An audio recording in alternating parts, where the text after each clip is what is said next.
Welcome into the Cam and Strick Podcast, episode number 141, baby. Yeah. You're live from, where you at again? Truckee, California. Truckee. Sounds like a fucking hillbilly junk, but it's beautiful out there, man. How was everything? How was the boat ride?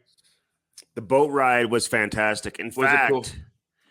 Well, I mean, listen, I didn't know how easy it was to drive a boat, Cam, first off. Well, you had a pontoon boat. I told you, a pontoon boat you drive yourself. I just said I didn't want you to get in a jam with the three kids. I don't know that lake. I don't know how the swells are on that lake. I don't know how busy it is, So it's like, you better just fucking hire some cat if he's cool and just cruise. But how was it? Could you have done, how are the waves? It got choppy. Actually, we had a captain. He got this thing up to like 50, 55 miles per hour. We had a Chris Craft. Oh, you had a Chris Craft. 36 foot. Yeah, we didn't have a pontoon. No, you had a Chris Craft. Open bow. That thing was cool. That thing gets up and goes. Yep. I wanted the formula. I mean, the guy next to us had the formula. Those things are absolutely really nice. sick. There's three different kinds of formulas. Derek has the one where it's fucking a power boat. Then you got the middle kind where it's like it has an underneath. It's bigger. They are really nice, but those are expensive as fuck. Now, hey, are you in the boats now after doing this shit? Like, did you want to tell that guy, be like, hey, dude, beat it. I'm driving. No, he was cool. I'd rather have him drive, but he got a little crazy. I will say this. Like, he was trying to show off a little bit. I mean, slow it down. I mean, I thought we were going to tip over a couple times. We were riding the waves. One time, Cam. He sniffles again. What the fuck you been doing? Sniffle? Jesus, you sound like shit. Hey, we hit the waves so hard, dude. That man. There was a table, it broke, dude. It flew in the air like 30 feet.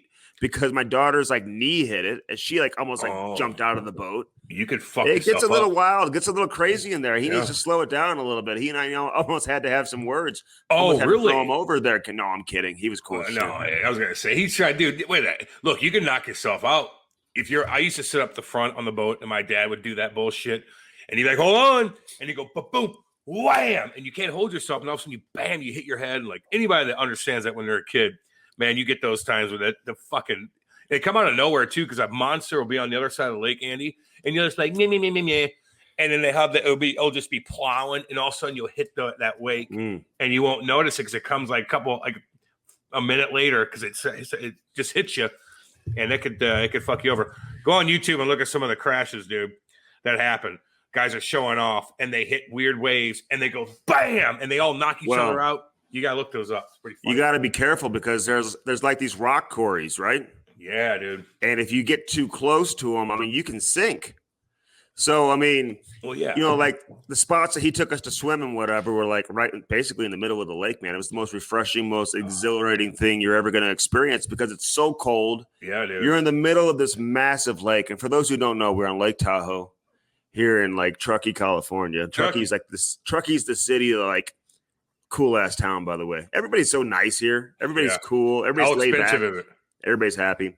It's very expensive, but it's California. It's California, vacation destination. So they get you. There's no way to get around that, Cam. You just got to deal with it. You pay. Don't be cheap. I told you that. Don't be fucking. Don't go the fuck out there and be cheap. Because then what the fuck's the point of it? Spend the money. You know what the fuck you're spending. It's all good. I was just curious. California's expensive, man. It is what it is. Yeah, California's expensive. So real quick though, we had a captain, and he's so laid back, man. He let us do whatever we wanted to do on the boat. He didn't care. Yeah, and of course he didn't. Yeah, no, he doesn't care. And these guys, that's just what they do. If they want to come to work and drive a boat that day, they can. Yep. If they don't want to show up and do it that day, they don't have to. I mean, it's the great life. Everybody's just so laid back and just lake life, homie. It's lake life. Lake life, homie. Is there big old fucking badass houses on that, or can you not build on that lake? Is it all a national park, so you can't build houses on that? How does that work? No, you can build. No, it's not a national park here on the lake. You can build houses. I mean, there's some crazy houses, like the guy Harrah's, the founder of Harrah's Casino. Yeah. He's got a crazy house on the lake. I mean, there's a bunch of people. No, but they can't have their docks though, right? There's got to be. No, they can have their docks. Really? Yeah, they can Is have it their busy? Is it a busy lake? Is there people partying? Like, are there monster boats going 100 miles an hour, like the lake in the Ozarks? Like, what? I mean, no, it's not. I don't know if it's like the Ozarks or not. I've never been to the Ozarks. I told you. I mean, I certainly hope. Jesus, I mean, if the Ozarks is like this, Cam, I don't need to go to California. No. I'll just go to the Ozarks. But it's probably a little bit different. This is the second deepest lake in the world. I mean, it goes down to like over 1,600 feet in certain parts of the lake. Yeah, I mean, 1,625, I think, is the deepest spot. It's just an enormous lake, man. It stretches over 2 states. It goes into Nevada. This week, they've got that big celebrity golf tournament going on there at the Edgewood Golf Course where the Winter Classic was. Oh, nice. Remember, we had Dan Quinn on, who had won the event 3 different times. So people are coming in for that, man. But honestly, for a 4th of July weekend, I mean, there's areas you just don't go to that are going to be super crowded and super packed. But we've been fortunate. You stay away from the people, Cam. Well, fuck. My little puppies won an award yesterday. We had a little parade out here in the wealthy part of Franklin County, and I just Kate put balloons on the fucking dogs, and they won an award. And we got a gift certificate, Andy. So we're pretty pumped about that. Okay, I saw your acceptance speech. First off, take the balloons off the dog. That's animal abuse. It's so embarrassing that you walk your dog with balloons tied on your dog. You can't do that, Cam, and have any street cred whatsoever. No, people loved it. They asked me if they could pet the dogs. And I go, yeah, you could pet the dogs. They are the most popular things in the neighborhood. They get all the attention. They're going to be on the front page of the St. Albans News. They're big pimping it out here right now. And all you had to do is put fucking balloons on them. Dude, you got a $5 gift card. That's probably the most embarrassing reward I've ever seen in my life. The most embarrassing thing possible. $5? That's what they gave you? What, are you going to get a couple sticks of gum? Like, what are you doing with that? No, because I go down to the head store and get like candy in the middle of the night. Or like before I'm like, I'm craving candy. So I'll go get fucking Starburst. They're probably $8 a piece though. So I'll get a half a Starburst. Dude, you got to work on your acceptance speech. You're like, I want to know what the fuck I was doing. They just said, "Where's Cam? Bring him up here." I'm like, "Oh, hi. Oh, yay. This, that. God bless America." But I love the 4th of July. I love posting different things. I love I got American flags everywhere, Andy. We celebrate that out here. We walked up to the fireworks last night. I was completely wasted. I think we did like a little thing on, and I looked at it today. I'm like, oh God, why did I post that? But it's all good. It's all good. But Kate and I had an awesome time, man. And she's off today. We're chilling, dude. We're chilling. You know what? We're not doing it. We're not really getting excited about what the fuck's going to happen tonight because it's probably going to be a shit kicking. And Canada's like, no, you can't bring the wives and family up to celebrate. And I'm like, I know. Jesus Christ. And some of the wives are letting it be known they're not happy about that, Cam. I bet they're fucking not happy about that. Families aren't happy. This is like once in a lifetime. Deal. They had it taken away from them last year. Now they make it back. How about the mayor of Tampa Bay? Did you see that? She comes out and says she hopes they lose so they can win on home ice. She's getting bashed for that. Don't be dumb. That's a dumb thing to say. You don't say. You've never played sports in your life. You could tell. She probably politics her whole fucking life. She has no clue. You don't say that. Jesus Christ. You've been open You've been open for the past 6-8 months. You know what? You need the money that bad. You don't do that though. It's financial. You think? Well, I think she's just an idiot. And she's just like, well, was she serious on that? Was she kind of a joke? But you never want to say that about your team. Like, you're the mayor. Like, you represent your teams, too. Imagine somebody said, we don't want them to – wait, what? Don't jinx them, you idiot. God. No, I mean, I couldn't believe she said that. I know. But you know, this series has been so goddamn boring. I'm sorry.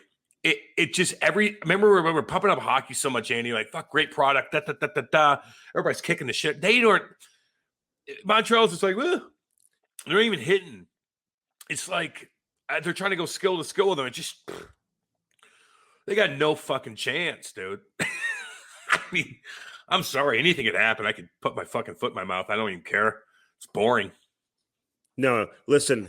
You're just waiting for them to score. No, they have they can't score. You can't do anything. They can't score. You're waiting for them. You know, like, you can go back to the Vegas series because they were so opportunistic. They get chances, whatever, and they would capitalize. Right. They had the big giveaway, the big gaff from Marc-Andre Fleury, whatever. Yep. They got some chances. Listen, and they found their way to the Stanley Cup final. Nobody expected them to be here. I'll give it to Montreal. I mean, they kind of celebrated like they won the Stanley Cup after they won the conference final or The the third people round to did. get to the They final. don't. They did. The people Well, did, but whatever. even Bergevin was getting like, I mean, going crazy. I Andy, mean, he you're was right on that. You're he was, 100% man. right. And I mean, he's And we going got- crazy. They're hugging down by the bench. I mean, everything. But we Yeah, saw that here I in St. get it. Louis a few years ago, man. When there's that much emotion that goes into it. Yep. I remember when the Blues beat San Jose to reach the final. I mean, you would have thought they won the Stanley Cup final that night too. And Jordan Binnington's dad, he was in the lounge right outside our studio, and it was all mayhem. We're going live. You know, we go live for like an hour and a half, whatever, interviewing everybody known to man down there. You had Layla, you had Josh Ham, you had all these people floating around. And, I mean, alumni are crying, you know? I mean, we did that when Patty scored, Andy. Yes, the late Bobby Seriously? Plager, man. I mean, we love Bobby. I mean, he had tears in his eyes. Oh, Kelly Chase crying, like, you know, Brett Hall celebrating like no other. But I'll never forget Jordan Binnington's He didn't dad. give a shit, but go ahead. Jordan Binnington's dad looking at me, and he said, "Why is everybody celebrating like this? Like super calm. He's just like Jordan." He's like, I don't understand what this is crazy. This is ludicrous. He goes, "Why are people doing this?"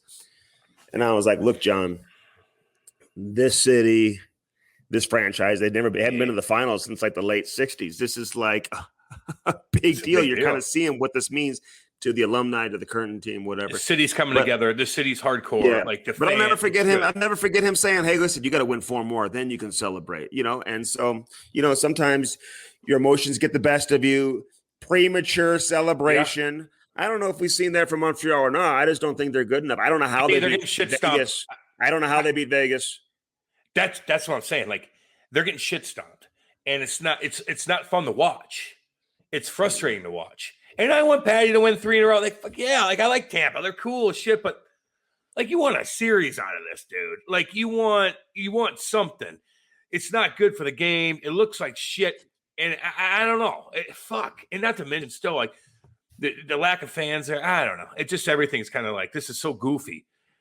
And I know I'm being very simplistic when I say this, but we watch everything. And it's like, well, I'm watching a game and I'm like, I want to do everything else but watch it.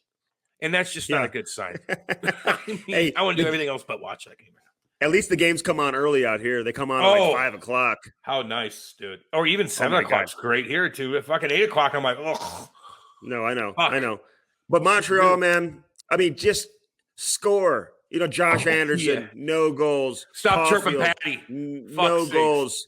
Oh, I know. That's a good chirp fest, though, man. There's a lot of respect there between those two guys. Former London Knights, man. I mean, Josh Anderson's a great player.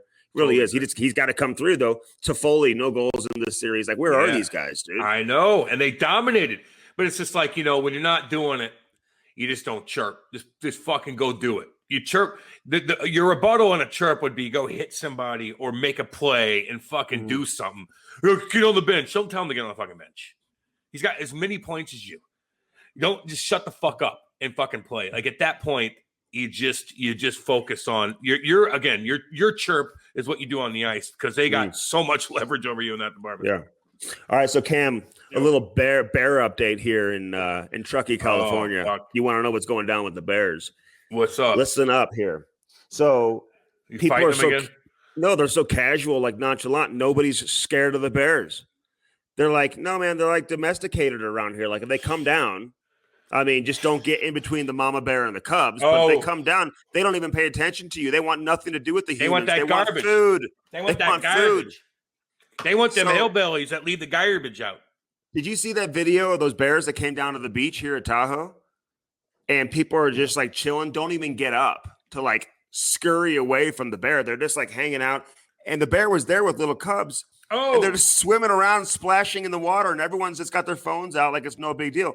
That's how they act about bears around here. Nobody's scared of them. They're domestic at this point. And even if it's like maybe people down in Florida, hillbilly fucking Amazon, and they with the crocodiles down there. There's like, there's one. Doop, boop, on the golf course, like dun, dun, dun, like this dinosaur, this fucking dinosaur that hasn't had to like change its ways in over like millions of years because it's just an ultimate predator. They look the same, maybe a little smaller for millions and millions of years. And this thing could kill anything. And there's like, there it is. Like, it's crazy. You just get used to it. Those things are probably the same way. Like, I'll go eat a dog over here. There's fish I could eat here. I don't know, man. We live in Missouri, dude. We deal with snakes and spiders here. Everything else, like, if maybe a mountain lion somewhere, like, there's not much going on. Cam, how do you deal with gondolas? Are you scared to go up the mountain in a gondola? I haven't done it in a while, Andy. I couldn't ski or anything because of hockey, but I did when I was a kid. My vertigo now, sorry guys. I fucking suck on planes. Like, it's getting bad, Andy. Sometimes I'm driving, I'm like, like if I was driving out there, I'd feel like I'm falling. It's not good. And people have been messaging me about that too. They have the same thing. So it is bad. So if I'm on a goddamn gondola, although I think it's different. On a plane, I don't know where my mind is, but like on a roller coaster, you're supposed to have that feeling. So maybe I feel differently, or even a gondola, you're kind of like, I don't know, Andy. I'd have to get my fucking mind right and just chill and jam out the music and just look at the view. But it would fuck me up. Oh, I thought about you because it stops. Oh, it like stops 3 different times, and you're just like hanging there. And like, the kids like get up and walk around and start swinging around a little bit. So I didn't know how you'd handle that. Oh, I'd be like, kids, sit down now. Sit down. Andy, get control of them. Oh my God. Hey, no, I can't do it. Cam, you got to look up the peak-to-peak gondola. So a couple summers when my wife and I were up in Whistler, they have this gondola that stretches from one mountain peak to another, and you basically go over like nothing. It looks like the Grand Canyon below you, like thousands of feet. Oh, and man. We were just hanging there. It stopped in the middle. And there are these big gondola cars, and there was a family that was in there from like another country. They weren't speaking English. And while we're sitting there, dude, just not moving, they start getting up and walking around and taking pictures. They're shaking this thing. Oh, put your foot down. And I'm like, my wife is like laughing. And like, I'm like, no. You guys, you got to sit down. You guys got to sit down. Oh, God. Just look it up. Look up the peak to peak. Yeah, gondola. not to mention the wind. The wind's hitting it too. And you're like, oh my God. No, I get paralyzed. I get paralyzed. So if I'm that bad, like am I paralyzed? Like I can't move. You can't move. It paralyzed me, and I just want to lay down. It all started. I told you 4 or 5 years ago when Kate and I went with my buddy Mike, Mikey, on that yacht trip, and we stayed up all night the last night, and we partied so hard. And I flew back on a private jet, which is the nicest fucking badass. We have couches on the thing. And I felt like I was falling through that. I was going to have a seizure. And I'm like, and I'm looking, the windows are way, way bigger in there. And I felt like I was falling through and I was going to have a seizure. And everybody's just laying there like sleeping. And I'm sweating. My poor wife is just like, are you okay? I'm like, Kate, I'm not good. And it was a 5-hour flight. Andy, it was the most torturous. It was like I had so much fun to where God's like, no, motherfucker, I'm going to torture you for 5 hours. Rethink yourself. And since then, I still kind of have that when I'm driving. Man, Andy. No, I know. I get it too. Yeah, but I partied really hard that night. Listen, even when CJ had the boat going 55, and all of a sudden, like we're like on the edge of the boat because he's turning it so fast to the right and to the left. I like that. We're doing these jumps. Like I'm like, what are you doing, CJ? Jumps. Like CJ. Oh yeah, like that thing's got one. It's only got 140. That thing ain't even getting on plane. We're hitting waves. We're hitting waves and literally coming off the water. Yeah, no, I know, but that thing's not meant. Yeah, I don't know what the fuck he's doing on that, Andy, to be honest with you. Yeah, CJ. You could be exaggerating because you don't know boating yet. I mean, I'll take you to the fucking hillbillyville of Lake of the Ozarks, and I'll show you the multi-million-dollar fucking houses down there. It is all the wealthy people in the Midwest. They migrate to the Lake of the Ozarks. Mike Caruso's listening right now. He knows exactly what the fuck I'm talking about. And they buy all these badass boats. They're all construction workers, this, that, and the other. And they go down there and have fucking million-dollar houses and have $1 million boats. They go 120 miles an hour. That's a fake lake. That's a fake lake. One of the biggest lakes in. What are you talking about? It's got more of shoreline than California. Man-made. It's a man-made lake in the 30s, dude. They dammed it up. The Bengal Dam. They dammed it up, and now they made tons of money down there. And I don't want to go to some Hoosier-ass fake lake. It is. It's fun, though. If you with the right people. Look, Andy, Why do you think why do you see all these girls on boats when there's an old fuck driving it? Boats are the most attractive goddamn thing because they're not driving a boat. You got to have a guy that has extra coin to have a toy that's that expensive. So they're just a sex appeal. So it attracts girls down there, and girls attract everything else. So if you got a badass boat, you know how to drive it. It's a fucking badass thing, dude. You might get one. If you're single, you probably wheel something. I might get one of these Chris Crafts. CJ loved us, by the way. 100 grand. He said he has some terrible, you never know he never knows who he's going to get. He could get like a bachelorette party where they're just going crazy. Yes. But he said you get a bachelor party where guys just get like belligerent, crazy, start yelling at him or whatever. He loved us. He said we were the chillest group he's ever had. Oh, I bet. I mean, Jesus, Andy, what do you and your family are like you guys are probably sitting there like, hi, I'm not sweet. Like, fuck yeah. He's probably dealing with fucking, but imagine being that at some of these other Hoosier ass lakes, man, where some of these people are just fucked up. You can always tell you're a hillbilly whenever you go down the lake and you're wearing jeans, and you're at a bar and you're wearing jeans and you're like, that dude doesn't get it. He's coming from somewhere else. He kept us out there an extra hour though, man. He hooked us up. Yeah, but you guys are just easy to deal with, man. Oh, no. Oh, no, Andy. Today I saw I don't know this kid. I don't know where he is on the depth chart. Like, not that Columbus, yeah. Oh, God. What's his name? Kate. I was talking to Kate with that earlier, and I'm like, oh, God, she's horrible. No, it's Matisse. I don't have the last name in front of me, but it's Kivalenks or something along those, it's he's from Slovenia. He played in the World Championships with Slovenia. He actually I played in a couple games for the Blue Jackets. Obvious, tragic news. 24 years old. And, and I was watching an interview that he did after his first win of his career. I think it was against the Rangers. He made like 39 saves, won like a 2-1 game against the Rangers.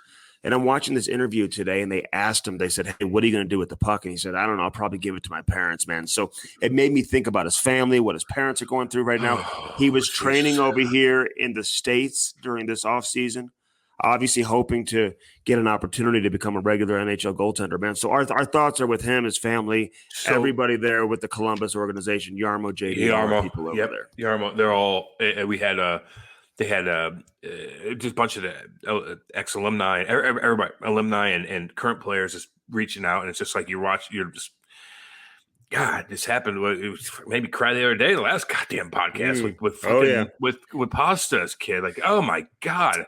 Sorry, dudes, man. You know how it is. Yeah. This shit happens sometimes, guys. I mean, it is what it is. We're thinking about Manny Legacy, too, who's the goaltending coach there, So he obviously worked a lot with this kid. So play with him. And getting back to real quick, Pasta, man, we're still thinking about Pasta. When you brought that up in the previous podcast, like I had not seen that news, so I didn't really like you kind of broke the news to me as we were talking here. In my head, I couldn't not think about that right off the bat. Yeah. I got to ask you one thing, though. So now the news is kind of out, though, about the Blues shopping Tarasenko. Yeah. And everyone's talking about that and whatever. And listen, I think I even said this on the podcast. I think they're open. When I say they're open up for business, like they've let the rest of the league know that they're open for business, meaning basically like everybody's on the table. You know what I'm saying? Like I think they're going to be hesitant in a way. I don't think they want to move Tarasenko if it's going to come back to bite them. Like if he's going to get hot and all of a sudden become who he was a few years back on a team that, obviously the Blues are competing with. But if they can make a quality hockey trade, truly make themselves better, get real pieces in return. I mean, not just a couple draft picks, some futures. I don't think this is just about unloading the player, unloading the salary. I think Doug Armstrong's looking to make some significant hockey trades to improve this hockey team and compete with the other monsters in the conference, Vegas, Colorado, whatever. So I think those are the deals that's on the table. This isn't a situation where they're just looking to unload and kind of kick a player to the curb, if you know what I mean. He's got no trade clause, doesn't he? As far as he's got no trade. Yeah. So what did he say? He tell the organization what teams that he would want to go to?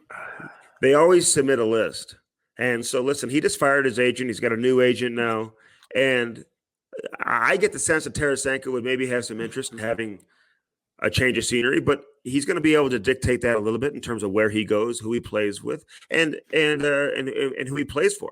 So, and he should. He's a star player, man. He should have some input. If he does get traded, I mean, he's made this organization some money too. He sold a lot of tickets. He was a big time fan favorite for a long time. Had some big moments here.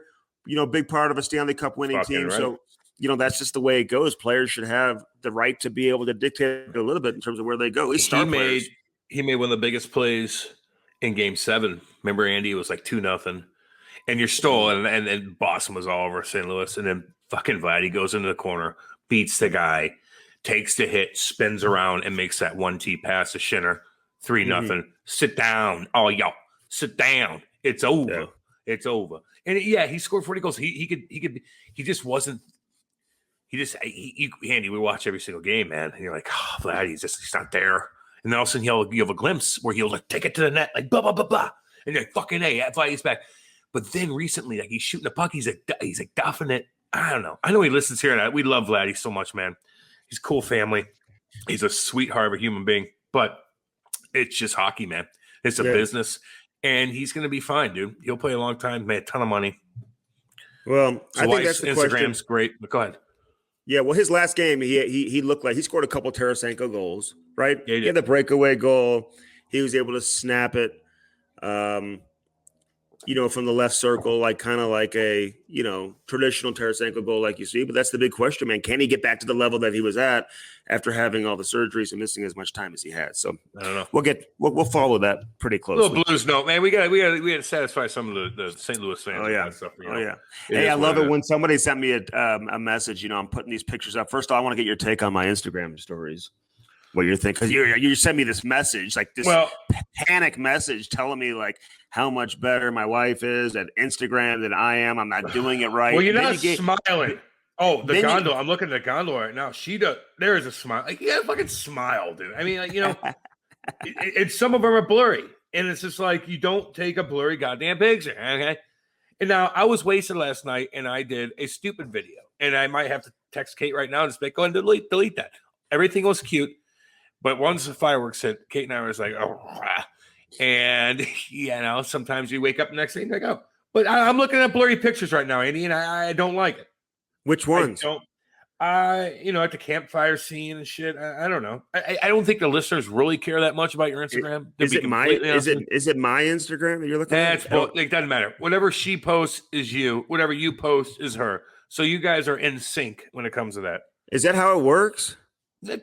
Well, as far as optics are concerned, yes, because she's taking pictures of you. So, like, if you're looking at it, like, that's the same account. Well, I didn't see what she put up there. But you sent me, like, a pump-up message yesterday saying, like, I'm doing it right. Oh, yeah, you're doing a good job with that. You're doing a good job. You did do a video where you're taking a picture, you're filming driving, and you're just looking at woods. And I'm like, don't waste my time. I'd rather watch my sprinklers go off or something. You didn't listen to the music that was attached to it. Yeah, but your music is stupid. It's probably Fish or something playing something. And I'm like, we had a little Peter Tosh, little reggae music, but you could see the water through the woods, Cam. That's what's the most amazing about this spot is you have the best of everything. You've got the beach, you've got the turquoise clear water, which is amazing. You can drink and then you've got the Sierra Nevada mountains right there. I know. Like, it's crazy. Beautiful. It's a gorgeous part of the world. Yeah. It really is. We got lots to do. This is our last day on vacation, so a big day planned here. We'll figure out what we're going to do here on our final day. But DJ Smith is on this edition of the Cam and Strick Podcast. Cool-ass dude, former Windsor. Like, Cam thought he was talking to, like, his buddy in Windsor. Like, he took himself – I'm like, dude, this guy's a head coach in the NHL. I know. I get like that. I know. Well, no, let me explain it. Because I don't know. I've been on before.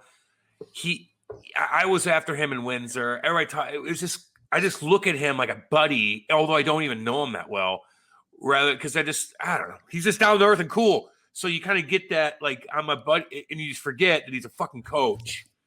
And like you're not talking, you're doing a pod. I don't know. I just forget sometimes. I'm not trying to be an ass by any. You forget he's a young coach too, still trying to find his way. Yeah, you're right. But he's got a good reputation, man. His players really like him. People who are familiar with his career, his path to get to the NHL, like really impressive. He coached under Mike Babcock. Like we asked him about Babcock, he didn't give Babs like any glowing remarks. I mean, talked about how organized he was and the fact that he would get up early and he was prepared. Yeah, who doesn't?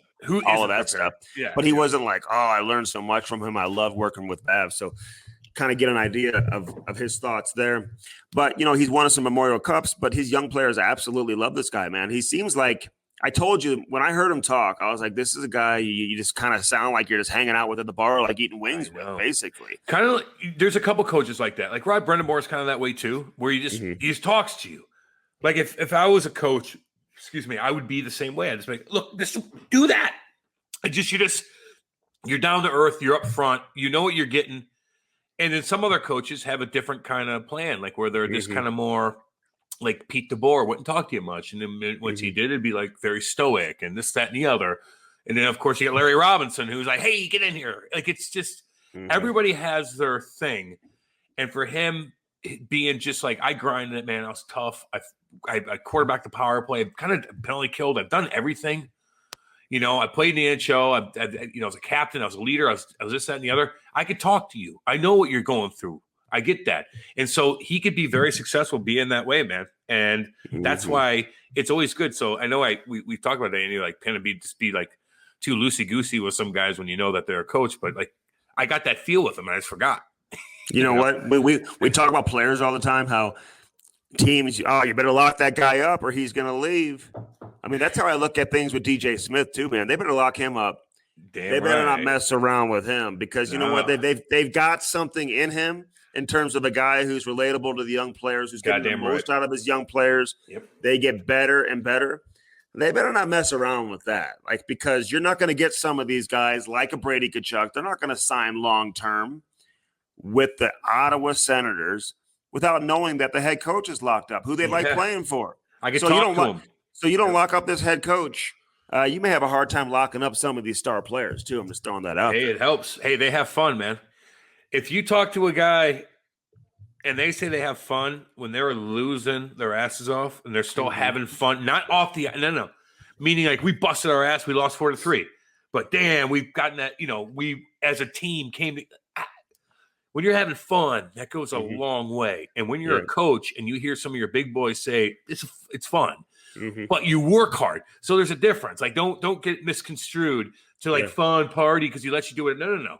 We have fun on the ice. That's what Brady's talking about. And that in itself goes a long way if you're a coach. Man. And I watch these guys like John Cooper, who's the front runner to become the head coach for Team Canada, whatever. And knowing Coop for so long and watching him closely when he was a nobody. And then watching him now, he really hasn't changed that much as a person. We had him on, whatever, keep in touch with him. Obviously, he's in a completely different world. He knows different people. His status in society is way different. He makes way more money, surrounded by all these, superstar NHL players. John Cooper's putting together a Hall of Fame resume. Honestly, you win another Stanley Cup now. You go to the Olympics, you get a gold medal. Who knows if he wins another cup? This guy's still young. This guy could go down as one of the greatest coaches of all time when it's all said and done. Look, he looks like he's 28. And he really hasn't changed that much. Barry Trotz, you talk to people like him. These guys win. They don't change that much. It just gives them a little bit of credibility. The coaches who try to change and they get away from who they are or what made them successful, we always put coaches in a separate category from players, Cam. Players got to do what they do that makes them successful, that got them to the National Hockey League. Coaches can't change either, man. Obviously, you get more experience. You have more command. You have more, reign within your organization when you have success and you win. But, some coaches, man, you see them get a taste of success and then all of a sudden they change and boom. You adapt. Now, you don't change. And now they find themselves back at the bottom and they have a hard time getting back up there. Well, it's different, man, because the kids change. So you got to change a little bit, but you adapt to what these kids are all about. Like every year, it's just new kids that are different, right? And even as a player like Timo Solani or Stevie Eisman, like sometimes you just you don't change who you are, but now I got to be a third line role and do this, and do that. But as far as treating the players and stuff, and how you react to different things, like all of a sudden, like you're talking to everybody, and all of a sudden you're like, no, I'm done talking to everybody. I'm going to be like Pete would do, like Pete DeBoer, where I'm just more that stoic character. I'm going to chill.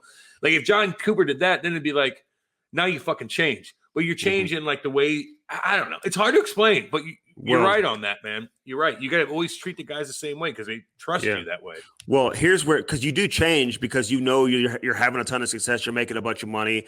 It's human nature. You're gonna that confidence is gonna come out, right? Damn right. You're gonna have not that driving a confidence. Subaru anymore. You're driving a fucking badass car. No, Painter. Hey, Davis Payne, Subaru. I love you, Painter. Okay, I get that. But Walt chirped you so. I know he probably listens to. Walt chirped you so bad. So Davis Payne, remember he took over Andy, and he'd pull up with that suit. He had that Subaru, and he wasn't making that much money. He's grinding it, man. So it's like we all did that. And Walt would fucking beat him, and all of a sudden he got a car deal and drove that Tahoe from Johnny Loudendorf, I think. Should have been Andy Murray. He took over for Andy Murray, just to make that clear. But so anyway. Oh, what did I say? Well, you said Andy. I just want to make sure like people knew which Andy you're talking Andy about. Murray. You know? Yeah. But anyway, so we'll see how this plays out. Again, it's game 4 tonight. I hope they can extend it. Maybe the mayor's onto something. I wouldn't mind to see Tampa Bay win on home ice, but at the same time, I wouldn't mind to see Montreal extend this thing. Let's get to like 6 games. Win a game. No shit. And it's just, I don't want to talk about baseball, everything baseball now for the next fucking 3-4 months. Baseball. Like, well, whatever. Well, they being in St. Louis, like we do radio here, Andy. It's like, no more hockey. I could kill 40 minutes talking hockey. You know, you get the game. Yeah, but it's a short off season, man. We're gonna get right into the. Very true. We're gonna get right into the expansion draft. Then you're gonna get right into the NHL draft. You got free agency, and then all of a sudden, training camps are gonna open up. Andy, it's a grind. Hey, there's let me a couple throw this out days there. you could talk about shit, but go ahead. I'll throw this out there too. What? Because a lot of people are like, wondering about like expansion drafts and whatever, and thinking, okay, we got to trade this guy before the expansion draft because Seattle may take that player, and then you're going to get nothing in return. But the way teams look at it is like, well, if you trade that player, you get like a draft pick, and then they take another player. Now you lose 2 players, off your roster. So it's really interesting. Yeah, no, it's a unique how situation. Teams look at this. Like teams are super intelligent in terms of how they look at the expansion draft. Like it'll blow fans' minds away if you really had discussions with people on the inside in terms of how they, try to determine and try to guess who a team might take and who they leave protected and who they don't protect at all. It's like there's a strategy and way more strategy involved than people realize. Well, I'm excited about the Seattle team, dude. They got badass jerseys. Seattle's a cool city for the most part. They have a great owner. They are. I hope they're great. I hope they're like Vegas in a way. I think everybody's going to look at what Vegas is doing as a whole, and of course they've been successful because they put together a great team and they're signing guys, they're spending money. But the way they just in Vegas is Vegas, but like I think Seattle's going to look at Vegas the way they just like promote their players and like they're just fun. They're sexy. Yeah. They're cool. Like, fuck, this new rink's going to be badass in Seattle. Like, people want to take trips there. There's always going to be a Seattle-Vegas trip or something where you hit. Like, it's just really cool. I'm really excited about this new team. I hope they're really good. Cam, I really do. They won't be Vegas. I really believe Seattle is going to be more like an expansion team. I think they're going to lose a lot early on. Really? I'm not crazy about the head coach that they selected to be their first head coach. I mean, David Hackstall. I don't know, man. I mean, his players didn't love him in Philly. I know, like, that was his first opportunity coming from college hockey. Maybe he'll be better with a second chance. I'm just not feeling it. I don't have that much confidence, like, based on the coaches who were available. And you're taking a little bit of a risk, man. So Seattle's taking a risk, whether they want to admit it or not. It's a risky hire as their head coach. So he's not a guy, to me, I mean, who was just with Toronto as an assistant coach. They've got their own issues going on there in Toronto with a ton of talent. Not to put that on Hackstall by any means, but I don't get the warm and fuzzies about this hire, man. I'm not super confident that he's going to be a guy that can do certainly what Vegas did in their first year, man. I don't see that happening. We just don't know. I don't know enough about the dude. They had some other big dogs they could have hired. It could have been like more like a pizzazz move, but I don't know, man. They're doing their due diligence. I can't comment on it. I don't know. I have no idea. He could go in there and kick ass, dude. I don't know. You know more about him than I do, to be honest with you. But when I saw him, like, oh, okay. But again, we're not in the meetings. We don't know what they have they have a game plan, dude. They're not just like, well, let's get this guy. Like, they know what they're doing. I hope the hell they know what they're doing. No, I know. Hey, it's a badass organization, man. They did their interview process. I don't know. Yeah, some other great candidates available. Great candidates. That's all I'm saying. You're right, man. Andy. I know. So, You're right. So you chose that guy where you had probably some better candidates available. Now they have the reasoning, like you said. So, I mean, again, Ron Francis, I'm not going to sit here and second guess his decision to hire him. But all I'm saying is when you consider who else is available, it's a risky hire. When you consider his track record as a head coach, it's a risky hire. And we'll see how it plays out. And if it doesn't work, I mean, I won't be surprised. Yeah, whatever. I just want them I want them to win games. I want people to want to go there. I want them to have a cool atmosphere. I want that rink to be badass, like a cool part of town, like everything. Like you just want it to grow and be fun and make those West Coast trips. No, I'm with you. Seattle's a great town, man. It's good. Listen, you do that swing, Seattle, Vancouver, Vegas, whatever. Like you Vegas can, shit, you can have a lot of fun with that. San Jose, maybe Napa, whatever you want to do. Yeah. Arizona made another hire too, real quick before we move on, because they hired a guy from junior hockey again. And I mean, some of these, but again, Arizona doesn't matter who they hire. They can bring in John Tortorella. Like it's not going to create. I don't even care, Andy. Monster splash there. Don't even care. You don't care about Arizona at all. I don't know. Boring. This is going to kill me, but whatever. Like it is, he knows. Who's he kidding? I'm with you. All right, dude. I got to go get on the mountain bike. Yeah, man. Let's go, dude. I'm going to go. I don't know what the fuck I'm going to do today. I don't know what I'm going to do. I'm going to go. Actually, we're going to go down a little lake, and I got we're blowing up these little rafts. So I'm going to take the puppies, and like I got this little motor scooter raft, like yeah. And then I got a little thing that attaches for the puppies to lay on. Yeah. So I could cruise around this little lake with this little motorized raft, Andy, with a cooler. Hey, which dog won the competition, by the way? You can't be entering two dogs. They both did. No, they did not. One won. One of them. They both won. The cutest puppy award. Like, fuck yeah. No shit, they fucking won the cutest things. They walk down the street and everybody stops and look. They're like, oh, hi, look at that. Can I touch them? I'm like, fine, you can. You? Nah, your hands are a little greasy. No. You, Cam, yes, you can come in here. What? My kids are driving me crazy. Every dog they see, they got to run up. It's like this big ordeal. They got to go like pet the dog. Like one of these dogs are going to bite one of these days. Like you got to ask. You can't hopefully it's a rich guy. Sue him.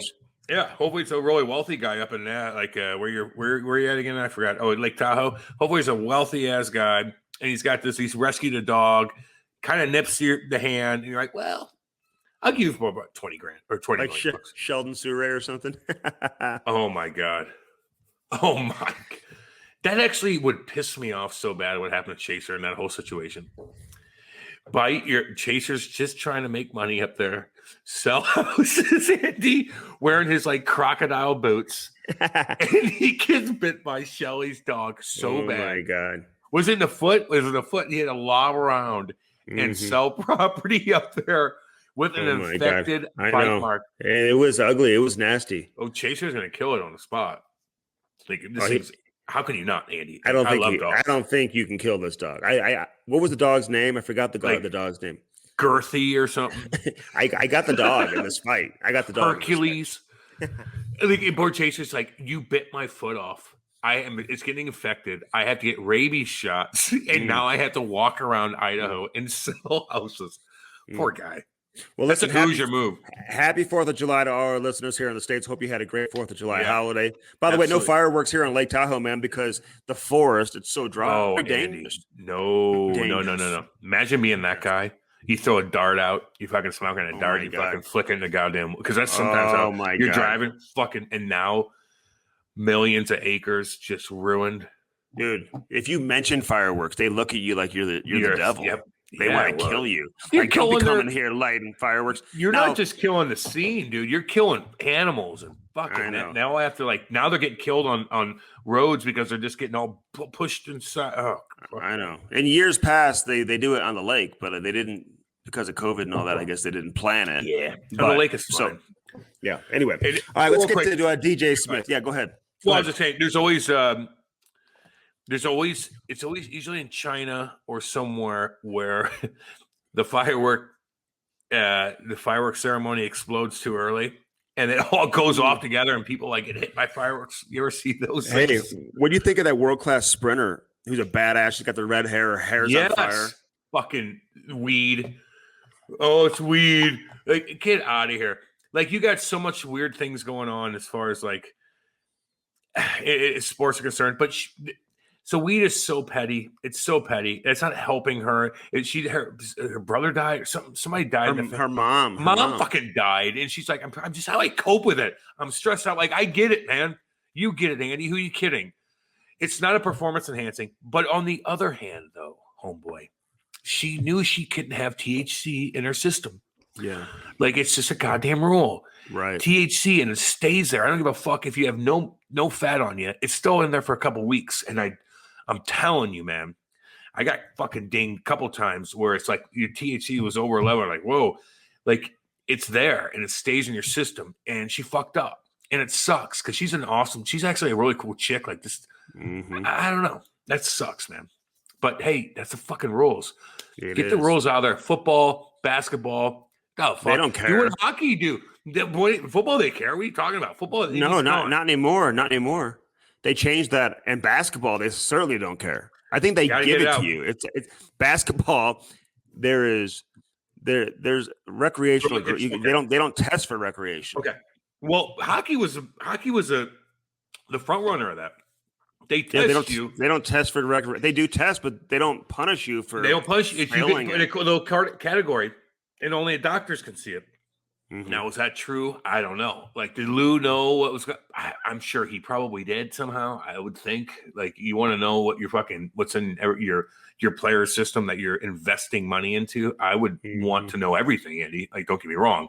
Yeah. But in hockey, like they get it. There's so many Canadians. Like, you can't. I don't know. It helps. You know what? Guys are probably taking an edible or smoking a little, and they don't take that goddamn painkiller.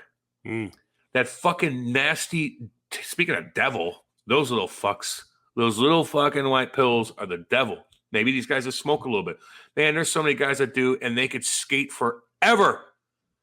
They're not lazy. If your kids are smoking at a young age and they're sitting in their goddamn basement, then you got to put your fucking foot down.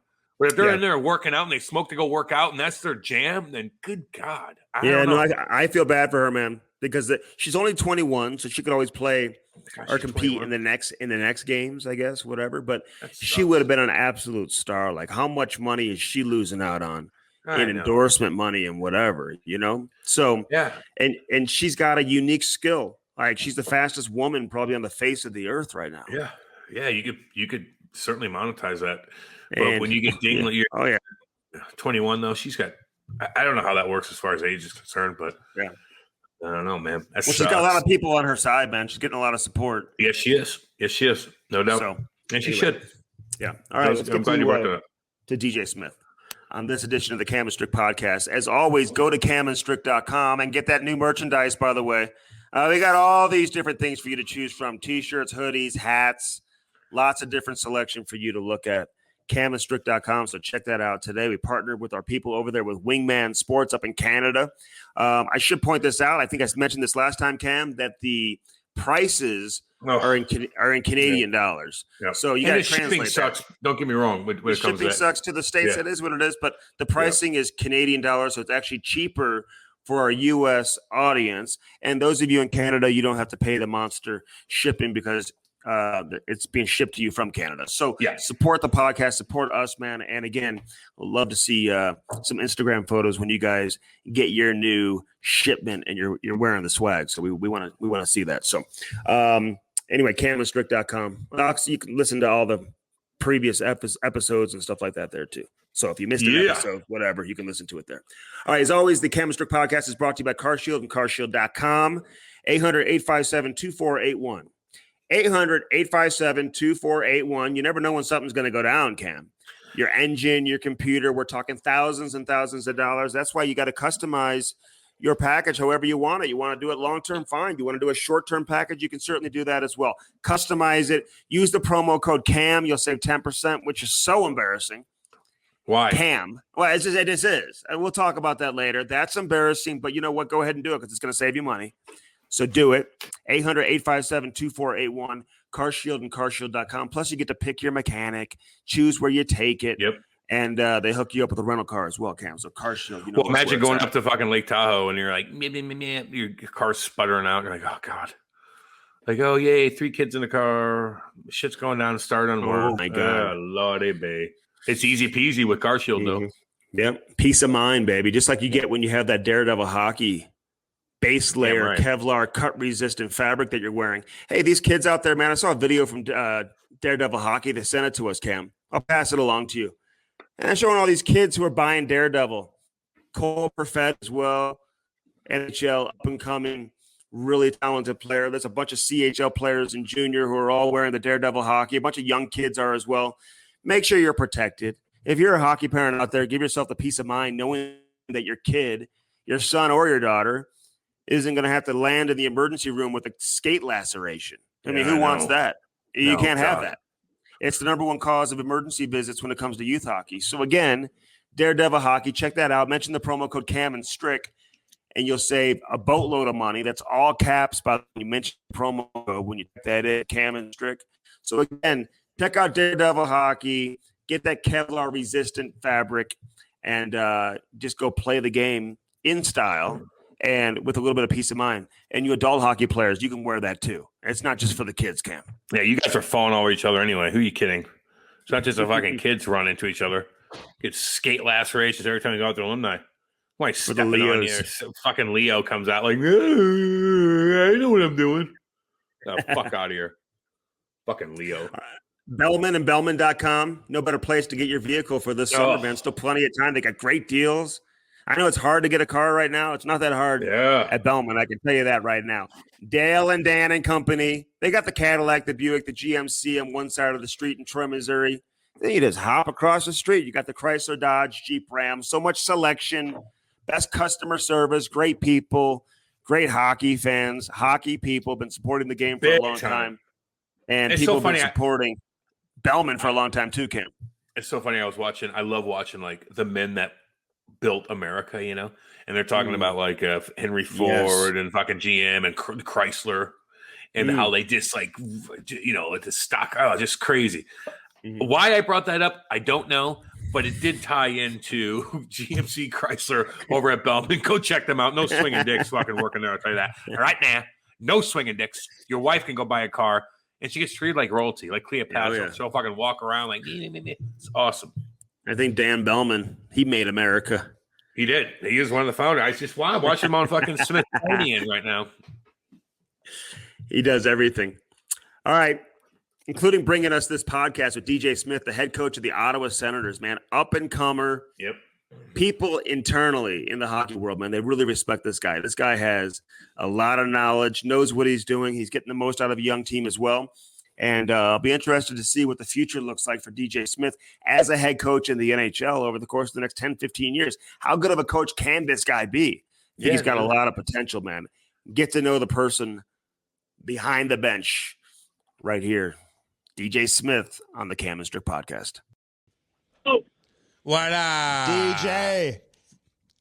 What's going on, boys? You fixed that tooth back in the day, man. He's synonymous for that tooth. He missed a tooth back in the day.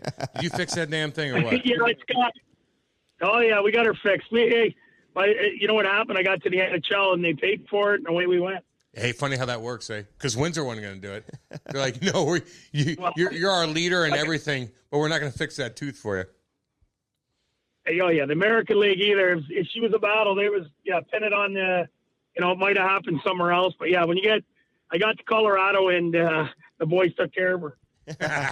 Hey, you look good one way, the other, big boy. We just hit record and we just go, DJ. Dude. Hey, thanks for doing this, man. We appreciate it. And no problem. I know you had to pick up your kids and everything, but listen, I was the one who said at the beginning of the year that the Ottawa Senators are my favorite team in the league. Fun. And then I was like, okay, do I take it back? It was the beginning of the year. Do I take it back? And then you guys like turned it on. I'm like, see, what did I fucking told all you guys. This is my favorite team in the league. Like, and you guys start beating teams. It's fun to watch, so much Andy. fun to watch, DJ. How much fun you having coaching this group? Well, you know what? That's my kind of team. They have fun. You know what? We don't take ourselves too serious. We practice hard, play hard. They like each other. You know, COVID was tough this year, but in saying that, it was a good year to have that many young guys because you're forced to hang out with each other all the time. You know, getting NHL, a lot of guys just go to the room, kind of disappear.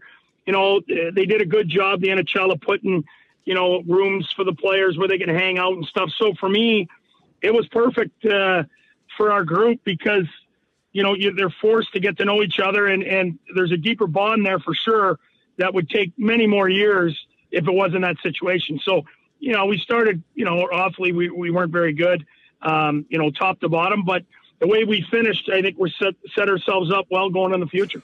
Yeah, big time, dude. You're entertaining, DJ. You're entertaining. We had just had Brady on, as you know. But, like, how do you balance that, though? Okay, so you're a new coach. You're young. They all know you are. You played. You did your shit. You're tough. And so how do you, balance that? Like, okay, now the COVID's in play, but I want the guys to hang out. But I don't want them to be too fucking crazy because, of course, you played in Windsor. You know what the hell we're talking about with this. So how do you balance that whole aspect? It's tough. Well, it is tough because you don't want to be the team or the guy whose team, gets COVID and it spreads all over because you're telling your guys they can do things that maybe they're not supposed to be doing. Yeah. So, you know what? In the same part, though, I think part of the strength for me as a coach is I've always think like a player. It doesn't mean that everything's a go all the time, but I think first, what would I want as a player and how would I treat this situation? And then I react accordingly. At the end of the day, you know how it is. Guys are going to do their thing. Yeah. They're going to, if they want to hang out, they want to have beers, they're going to do it anyways. So, you know what, as long as they're doing it and they're doing it at the right times, there's nothing wrong with it. As long as it doesn't affect your play, whatever it is, that you guys are doing, I'm big on team and the team that's the best team at the end usually wins. Exactly. You know what? Don't embarrass me. It's funny you say that. I've talked to Craig Berube about that a lot, and Steve Ott, who's an assistant. But both these guys, they're players who are now coaching. But you never lose that label as being a player. And in the eyes of your players, man, you're always going to carry that credibility. But where's the fine line? How much can you interact with the guys, be around the guys, versus coaches go this way, players go that way? Yeah. Well, it is a fine line. Otter, I know real well, is from here. He, usually comes home. This year he didn't come home, but usually plays golf with us. Hey, he's fishing. He's in fucking Florida, look DJ. at his Facebook page. Who's he kidding? He's fishing every day. I mean, that's all this guy's fishing. I heard that. I did hear that. He is a beauty. He's as good a guy as there is. But there is a fine line because as an assistant coach like I was in Toronto, you could joke around and they had my trust completely. You could say whatever you wanted to, and I had their back no matter what. As a head coach, even if I have their back, there's still some guys that don't want you around. They don't feel comfortable. No matter, there's going to be half the guys that feel real comfortable with me and realize it is what it is. But, as a head coach, you got to give your players freedom and room to do their own thing where the coach isn't always there. Even though I'm not judging them, a lot less than maybe a lot of guys would, still they feel uptight. And for me, the NHL is so many games and so much pressure. And now with social media, how much can I take off their plate and how much can I clear their mind mentally, makes them better players. So, I can't be around too much, I guess, is what it comes down to. The guys that are playing 20 minutes a night, they don't give a shit if you're around. No, they don't. No, but if you're cool, there's a balance. It's weird, man. It's a weird. You're in a great spot, and the guys all look up to you, man. But it's a weird balance. If there's an older guy, and you're like, okay, I gotta talk to this motherfucker. All right, I'm not gonna do it in front of the guys. I don't want to call them out in front of the guys. So I'm gonna bring you in. I'm gonna tell you, get in here. I need to talk to you. Is that how it goes? Because some coaches will be like, no, I'm gonna fucking call my 10-year, 12-year vet out in front of everybody to make a point. Or are you that guy's get your ass in here. I need to sit down. Shut the door. I need to talk to you. This needs to go down. How do you approach that? I think every situation's different. I mean, if the player respects you and has given you nothing but respect, then ultimately you're going to give him respect back. So whatever it is he's doing, it wouldn't be a situation where you'd ever embarrass him. But then there's also situations where they're your main guys, like Brady, like Connor Brown, Nick Paul. Yeah. These are some of the guys that have Zaitsev. These guys have been with me now for quite a bit. So every once in a while, I got to, go after them to let the rest of the group know that, everyone gets the same treatment. But they also know with me that when that's done, and it's hard for players at first to realize this, the player and the person are two different people. Like, I could hate you as a hockey player, but when the game's over, I have nothing but respect for you as a person. It's not going to stop me. I'm not going to walk by you. I'm going to see you at breakfast. Hey, how you doing? Like, you could be the greatest person ever and a bad hockey player. So I could be mad at you during the game and vice versa. So I guess really going back to it, if it's a guy that's been around, like I had Braden Coburn this year, who I had nothing but the utmost respect for. Ron Hainsey, one of my favorites of all time. You know, I'd be more worried Ronnie would give it to me before I give it to Ronnie. But you know, I had him in Toronto. You know, if I had to talk to a guy like Ronnie, usually the real good older guys already know. Yeah. You know, they're already aware of the mistake they may have made or what's going on in the dressing room, and they're a step ahead of you, you know, and they already know, and they're coming to see you because a lot of guys got pride, and when their game starts to dip, they want it fixed. And I haven't had too much of an issue with, you know, with the older guys, especially if they work. Nicole's notes on me, if you work hard and you're a good team guy, you treat your teammates good, you can get away with a lot more than bad teammates and guys that are lazy. Goddamn right. Hey, how did your experience in junior like prepare you for being a head coach? Not just an assistant coach in the NHL, but a head coach and like winning. I think you coached all those years with Bob Bugner there in Windsor as an assistant, won a couple Mem Cups. And then you go to Oshawa, you win another Memorial Cup. Our boy Dakota Murmas, St. Louis kid, was on that roster for you. Yep. So, like, winning, being around the young kids, like, how does that prepare you, especially in that league specifically? Does it truly prepare you? Like, are you ready once you get to the NHL after doing that? Well, I think it's the closest because, you know, even though it is a weekend league, it's 66 games jammed into, you know, a quick time frame. It's also, you know, back-to-back games. It's travel. It's the same playoff format where you got to win 4 series. 7-game series. It's treated like a mini NHL. You know, some of the best coaches in the league have, you know, come from the CHL. So, yes, it did prepare me. The only thing is junior hockey, you're dealing with a lot more parents and agents and things like this. And guys are really listening because they're trying to make it, trying to, you know, to make their first dollar in the game. And the game has significantly changed. I mean, when I was playing, and I'm sure Janny's the same way, you know, if you're not going good, the coach comes in and yells and screams at you. And, you know, and I was much like that, you know, through most of my junior career. But as you realize, you know, parents aren't like that with their kids anymore. So if you're the only person yelling at them, they're freaked. They don't understand what's going on. And the game has changed where it's way more communication, way more trust involved. And I think that helped me because all the good teams that I coached in junior, I won 3 Memorial Cups. They were the closest knit groups. And I think ultimately at the end, the players trusted me as a coach, whether as an assistant or head coach. I think they knew I had their back regardless. And I try and keep that same thing in the NHL. It's hard because there's so many players and there's money involved and families involved, but it certainly got me ready to get to the NHL. So, okay, it's so funny though, DJ.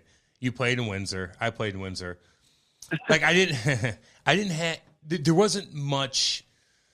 No, we went to high school. No one was looking after us. Sign when you're 18 years old. You got a little bit of money. You're drafted. You know you're gone. Like you can't control the players in the OHL. But coaching the OHL is easy because they're not making a ton of money, but you know they're going to be gone, so it's kind of easy.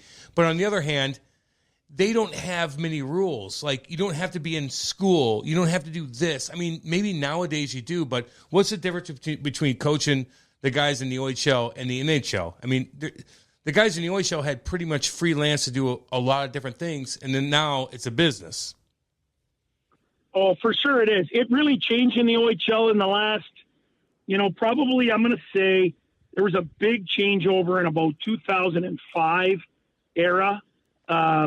2005, 2006, that era where scholarships started being taken over by the league. So the league paid them so that owners, no one could ever defunk or whatever. And then the league and teams really started to hone in on the schooling and the curfew, because what happened is a lot of lawsuits come into play. So it wasn't the OHL that me or you played in years ago. It was much more policed with curfews every night. agents, parents, people getting involved. In saying that, you're right. It's not like the NHL. It's hard. The hard part about the NHL is, these guys make so much money, some of them. How do you get them to listen to you when they've had 30 coaches in their life?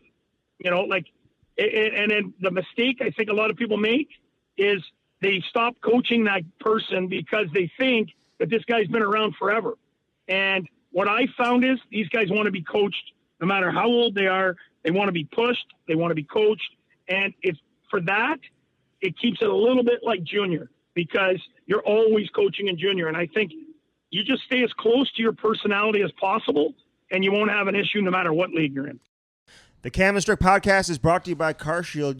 Nothing more frustrating, Cam, than when that engine light comes on and right off the bat, you're going to have to spend thousands of dollars to repair your vehicle. Call 800-857-2481. Mention the promo code CAM or visit carshield.com and use the code CAM to save 10%. Yeah. That's carshield.com. A deductible may apply. Save yourself money. Sign up and get your coverage now with carshield.com. Now back to the interview. Hey, DJ. Yeah, I get that. Listen, how stressful is it being a head coach? Especially in a Canadian market. I know, listen, you coached in Toronto. That's probably a different animal than Ottawa. But listen, it's still Canada in Ottawa. But the stress, the daily stress every single day. Paper. Explain it. What's it like being a head coach at the highest level? It's a social media that your family and kids and people read. And you know what? I try not to even turn on, during the season. I don't try and read any of that stuff. I don't have Twitter. I don't have any of that stuff. So I try and, get that out as far as possible. And then, the people that are closest to my life know that I don't want to hear what Joe Blow had to say about me, or my team. But, the people that know me the best know that I really don't want to talk hockey when I'm with them. Talk hockey in the summer, that's great. But do I want to hear what somebody said about me on Twitter? No, I don't. The hard part is your family can't get away from that. And, there's, this year with them when the start was really bad. I know my son came to me, he's 17 years old, drafted by London in the second round. And he's like, some guy was all over him on Twitter, threatening him. Your dad should be fired. And that was really the first experience where I was like, wow, some people go way over the line. Wow. This has nothing to do with my kid, but Canada's passionate and people love their teams, but that is the unfortunate part. And there's a lot of stress, but you know what, with the opportunity to be a head coach comes stress. And you know what? I'll take the stress. It's the privilege of being one of 7 coaches in the NHL. Yeah, dude, suck it up. You're right. You're in a exactly. But how do you balance the social media aspect with the players, though? What if you got some big dicks coming on? They got a bunch of followers. They got this going on, and now they're kind of like, after games, they start tweeting things out. Nothing negative against you, but it's kind of trending in a weird direction. How do you balance that as an organization? Well, I think the players are getting more and more educated. The NHL is doing a great job of letting them know. Once it's out there, it's out there. Yeah. Whether you're sending it or your buddy's sending it or someone sends it to you and you respond. I think the social media came on so quick and people weren't ready, for this, as to, the length at which one comment can go, whatever topic you're talking about. So I think guys are so much more informed today, and they're doing a better job of not putting, everything and anything out there. They trying to stay a little more private because it's great when she's going good, but when she gets going bad, they're coming at you. So, it's better just to stay kind of in the middle. Oh yeah. Just stay in the middle and stay out of the way and put your nose down and go to work. Yep. Play a good game. That's all that matters. But DJ, the way these kids, they communicate nowadays, right? Cam knows you're a fight away from a good game at all times, no matter how bad you're playing. Go play a good game. Everybody's going to love you. Hey, but these kids, the way they communicate, they text, they're always on their phones and whatever. I some of the players on Arizona, for example, they would say Rick Tocchet would text them late at night. Hey, did you see this play? Did you watch this game? Do you do that? Will you interact with your players? Text them away from the rink, talk hockey? Like, is there a fine line? Can you be their buddy? Yeah. Or are you not allowed to be? Like, I do for sure.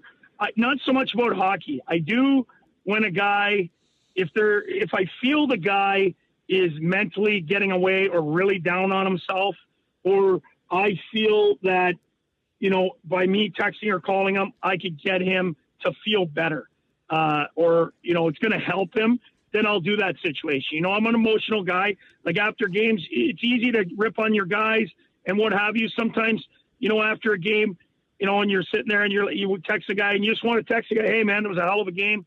You know what? Keep bringing that. Everything's fine. Like, a lot of times I think coaching, people always want to tell you when they want something fixed. I think it's good sometimes just to reach out and tell people when they're doing it right.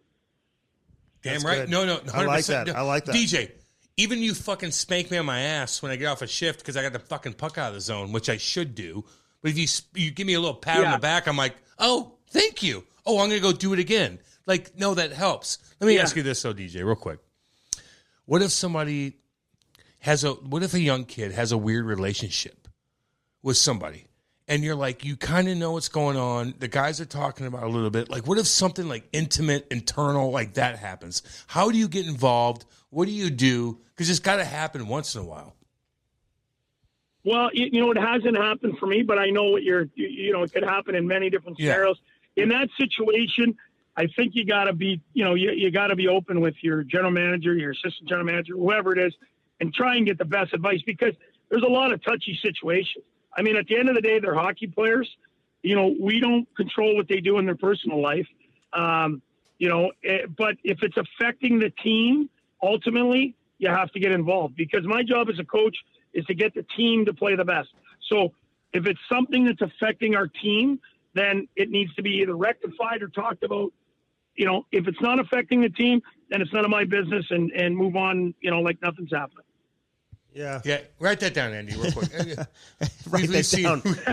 Hey, seen that. You mentioned like the parents, like in junior, like you probably don't miss that, do you? Like parents calling you after games and like dealing with that. Jesus. Like No, I don't miss that at all. Is there anything close to that in the NHL though? Like I know a parent like wouldn't call you. I'm sure they call a GM though or an agent. Yeah. Like they're calling their agent left and sure. right, and the agents are calling the GMs all the the time. Agents, for sure they do. I mean, usually they're probably the same people that did it all the way up. And at the end of the day, we all know this. Coaches are trying to win the game. So, I mean, I'm not always right, but chances are if I didn't have the kid on in the last minute or he's not on the power play, it's me and the other coaches or whoever. We're trying to win. Like no one's trying to screw anyone. I think you figure that over the years that, you're doing everything in your power to win. So sometimes, people, especially parents, see it another way. And ultimately what I see is it always ends up hurting the kid because, if the kid truly feels it, he'll come and talk to you himself. When it's parent driven, I just find there's so much pressure putting on the kid. He may not even feel that way. And his parents or his dad or mom might be telling him, you should be getting this, you should be getting this. God. And every minute you spend wasting energy on that is time that you can't get better. And it's hard to push forward. That's why it doesn't happen very often that I can remember in junior parents that got involved, to an nth degree that the kid ever made it past junior, because usually it probably meant the kid A wasn't good enough, or B, it was the parent that was more driven than the child. And at the end of the day, we know that the NHL is the hardest, for hockey, the hardest league in the world to make. And if you're not a 1,000,000% all in, you're not going to play. Well, or he's a pussy, or his billet family's fucked up. So when you're playing were you coaching? Yeah, there's that. There's that. That's what I mean, though. Like, what if I went through a couple weird things. No, just one weird thing. But do you notice that in junior? So, like, we're like, oh, this is the billet family. And then you kind of look and you're like, yeah, they're kind of fucked up a little bit. Like, what do we do about this? Do we play it? Like, what do you like? Right? I mean, fuck. Because if they pay you, if they're affecting the team again, we'd take them out of that house because, the same thing. There's some of the billets are at home coaching the kid, and that doesn't happen a lot. Like you said, in weird situations, that a kid, will be getting coached from his billet parents and saying, "Hey, you're not playing enough. You're whatever." That is. I mean, that's cancer in itself. That's something that has to be stopped immediately. So if we sense that, for sure, we'd move the kid out of there because when you go home, you know the best players in the world. When they go home, they got to get away from the game. Yeah, man. I mean, if you go home and you can't get away from the game, your dad or mom or your billets are talking about it and making you answer questions. I mean, it's just going to be with you all the time. You'll be so stressed out you won't be able to play. Well, so, mine watch me sleep at want night, which is very bizarre. If they watch you sleep at night, you got to cut it off, right? If they're 85 years old. Yeah. I'd go to the owner right there, and I'd put an end to that. Yeah. Okay, so listen, you mentioned your own son. He's a second-round pick of London, but with your job, like you're traveling nonstop. I mean, you're 24/7 with your job. And my little guy's just getting started. I've been coaching AAA hockey for a long time, so I know the commitment that these guys go through just to make it. I mean, through AAA hockey, let alone get to Major Junior. So how do you balance your time? Like, how do you stay on top of what he's doing? And does it kill you when you can't be there all the time watching his games? It does for sure, but I think he's happier. I think it's less pressure on him when I'm there. Because I'm there. You got when I was in the OHL coaching, he lived back in Windsor and he played here, and then he came with me to Ottawa. When I was in Toronto, he still played back here. So, I would, get to catch some of the games, but I would go and all the parents would be like, oh, that's the assistant coach of the Maple Leafs. And I just feel like it put a lot of pressure on him. So, it was crummy for me that I couldn't get to watch all the games, but, for him, less pressure, with his mom there and her not really knowing the game and just, no matter how he played, it was a good thing. So I think that was perfect for him when he was young. He moved with me to Ottawa. It was the best thing that happened. He played in it's like a super midget league there. And that's where he got drafted, by London. I was able to watch him all the time. He played for Sean Donovan. I don't know if you know him, played, just under 1,000 games in the NHL. It was just great for him. Since then, he's taken off. And to be honest, I've watched so many people, even my own friends, that have really ruined the fun for their kids by pushing them so hard, putting them in skating, putting them in all these things. I did none of that. I made him play baseball and he loved it. We put the skates away May 15th and people would tell me all the time, you got to get him in this. I said, okay. I played in the league. I played in the NHL. And some guy that's, never played hockey telling me what I got to do. And at the end of the day, I've never pushed my son. It's up to him. I think we all know how hard it is to make the league. And he's starting to get hungry now, and that's good for him. But I feel if I pushed him too hard, he wouldn't even be where he's at right now. He probably would have quit like most of his buddies. Hey, if I would have told you back when you were playing junior in Windsor that you'd end up coaching in the National Hockey League, would you believe me?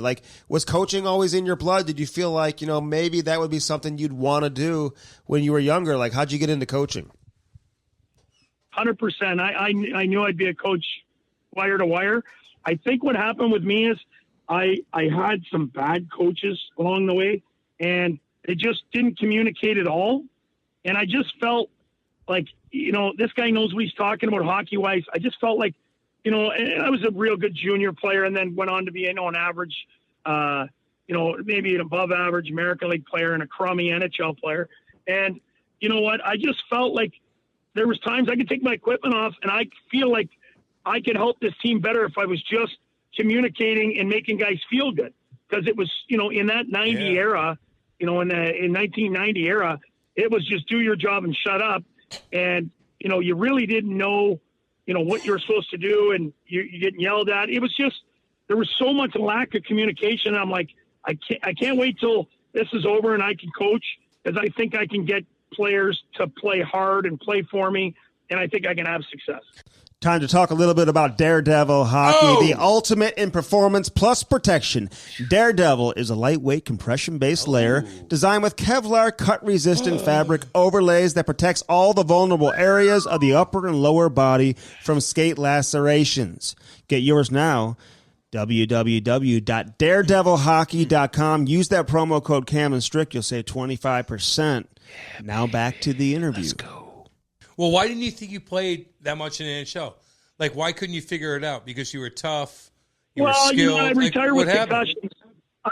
I retired with concussions. I was just, early on they switched general managers a bunch in Toronto, and I had a couple really good years, but didn't get games in the American League. I had 45 points as a D, and 250 penalty minutes or whatever it was.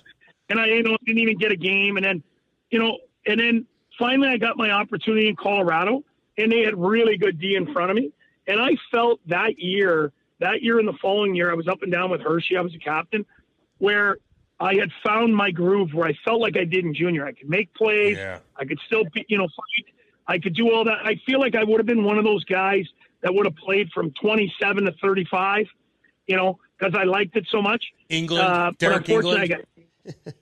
Yeah, I would. Yeah, like exactly. But I had a little more skill. He might have been tougher, but but what I get hit from behind, and then all the fighting must have combined. I ended up being out for like 18 months with concussion symptoms and all this. So I was out so long. I'm like, they offered me an opportunity to come help in Windsor, and I was like, for me to come back if I get hit again, I don't think I could do 2 more years of this. I was sleeping in a closet. It was, it was so bad. And I was like, you know what, I'm just going to go to coaching now. But I feel like had I not, got injured, I feel like I'd have been one of those guys that would have played the majority of my games, later in his career, as a 5, 6, 7 defenseman. But I had figured it out mentally. I knew the game so much better. How bad were the concussions, dude? We get all these guys on, man. Like, explain it. Because I went through withdrawals with like drugs and shit. Was it like, explain the concussion part, locking yourself up? I can tell you that I battled through every one. I don't know if I missed a game or two until the one that finished me. I got one. I got hit from behind. Then I went and fought the guy that hit me, who wasn't a tough guy. Who shouldn't have hit me from behind. It was a gutless move. And then instead of him fighting me, he pulls me by my pants, and we kind of just land, on my tailbone. Well, later finding out it shoots up your spine and give me a second concussion. Wow. Wait. So you hit your spine, the tailbone. He threw you down. It connects up to your and it can shoot up your spine and rattle your brainstem. So I had a concussion the shift before, like a bad one. I should have left, but I wanted to kill the guy. So I come back.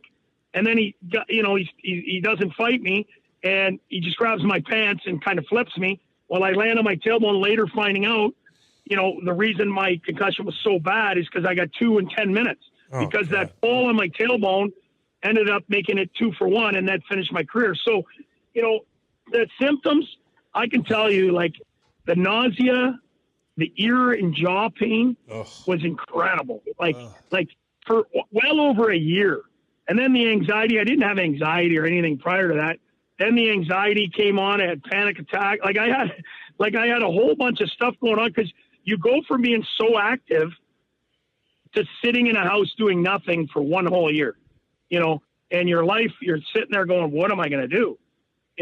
And I think a lot of the symptoms are the concussion. And then the other part is the lack of movement. Now they do such a better job. After a week or two, they get you up and they get you moving and they get you, exercising and get some blood in your brain. But back then, that wasn't the study that they had. So I essentially went through about 1.5 years of absolute torture. I would say 9 out of 10 headaches every single day for 18 months. Oh, my God, dude. Okay, so let me ask you this. Like, how patient are you with your players who say, listen, coach, I can't go today, man. I go on the ice for 5-10 minutes, ride the bike, whatever. They're so messed up. Like, do you understand what they're going through? Because, DJ, some coaches get frustrated. Yeah, they get frustrated. They lose patience with players who don't fight through it. Not when it comes to the brain. Not when it comes to the brain. The trainers are the best in the world. They can recognize when there's an issue. And if there is, the worst thing you can do to someone who has a concussion is put pressure on them to come back. Yeah. Because that stress and anxiety is going to make the symptoms 10 times worse. So the worst thing you can do to ask somebody is when they have a concussion, hey, when do you think you'll be back? How you feeling? Because at the end of the day, it's all just adding up. This guy in his head is saying to himself, I wonder how long, I wonder how long, I wonder how long. And, any kind of pressure makes it worse, and it starts to add on the guy. So I can tell you, if I think at all that a guy has symptoms, I would never put him on the ice. All right. Do you view fighting any differently now? I mean, Brady Tkachuk, one of your best players, led the league in fighting majors, which is crazy. Yeah, he did. Which is crazy. But do you view fighting any different? I'll be honest with you, I didn't want him. I didn't want him to. I mean, we bring guys in every year around him. Yeah, you did. To make sure he doesn't have to. I got to tell you, like, he's mean, man. He's just he's mean, and he plays hard. And you know what? He ain't waiting for somebody to come save him. You know, like if I can get him off the ice, you know, and a teammate could jump in, that'd be great. But you know, yeah, but there's no one beating him up though. There's no one. Sorry to cut you. I know Andy gets pissed, but there's no one beating him up at this point, though, right? So like, if he does, there wouldn't be too many. He's too big. He's too strong. Big. You know, like he can grab you and throw you down. I think he gets bigger by the week. Every time I look at him, he looks like he grew an inch. Through on 5. Like he's a monster, man. Like and he's mean. Like when he's ultra competitive. And when he's fighting is when he really gets wound up.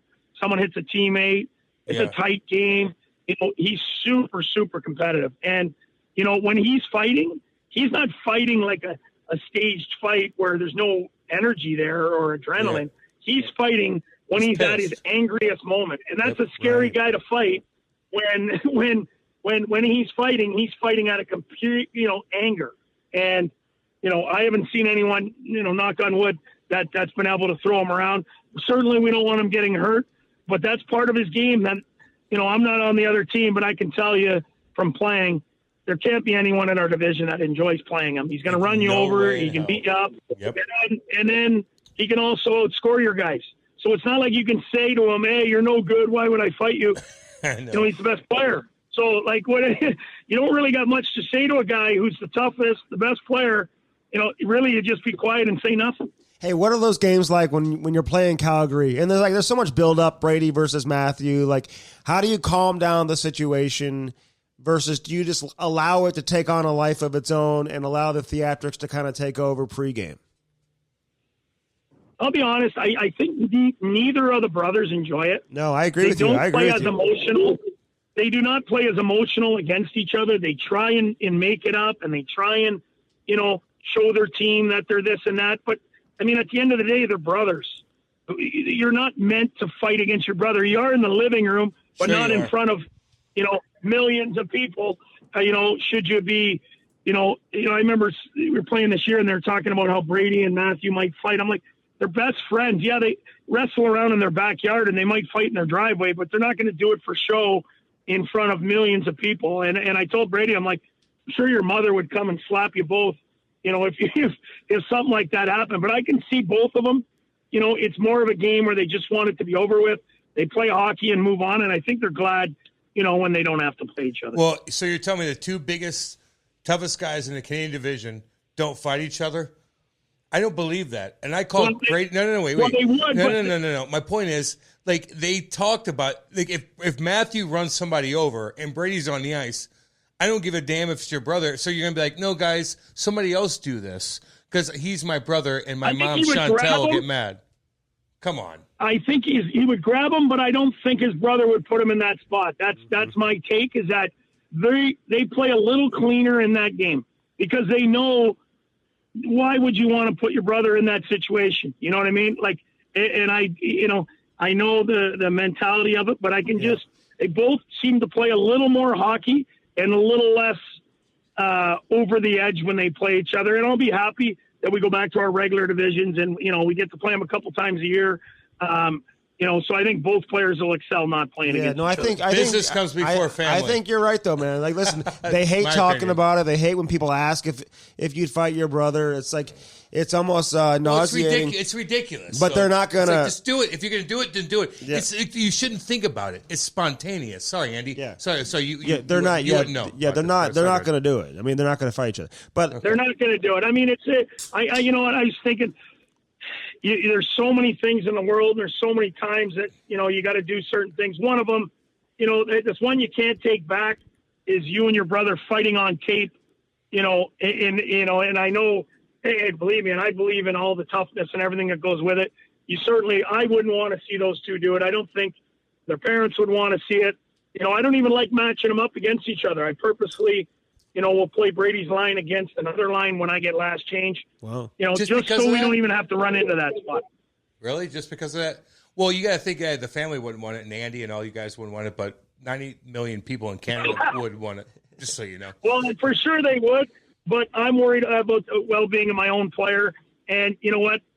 I think Brady plays better when he plays not against his brother. So he's playing against another line. I think I'm getting a better game out of Brady. Hey, how much did it, like you mentioned bringing on some tough guys, like a guy like Austin Watson, like what's he like, the coach? I felt like, talking to some people in Nashville, like people don't really know what he's all about, who he is and whatever.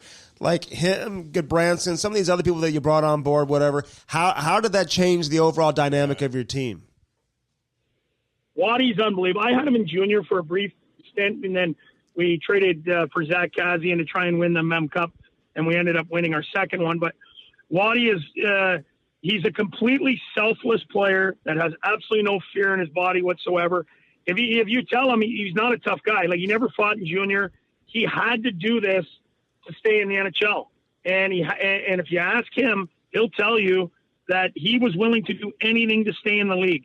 And I think any coach in the league will take a player on their team that's willing to do anything to stay. And Austin Watson's made himself a shot blocking machine that'll stick up for his teammates, who's starting to get, I think, a little bit of his touch back and swagger. I think he's a better player than maybe he showed there at the end in Nashville. He's got his life back together.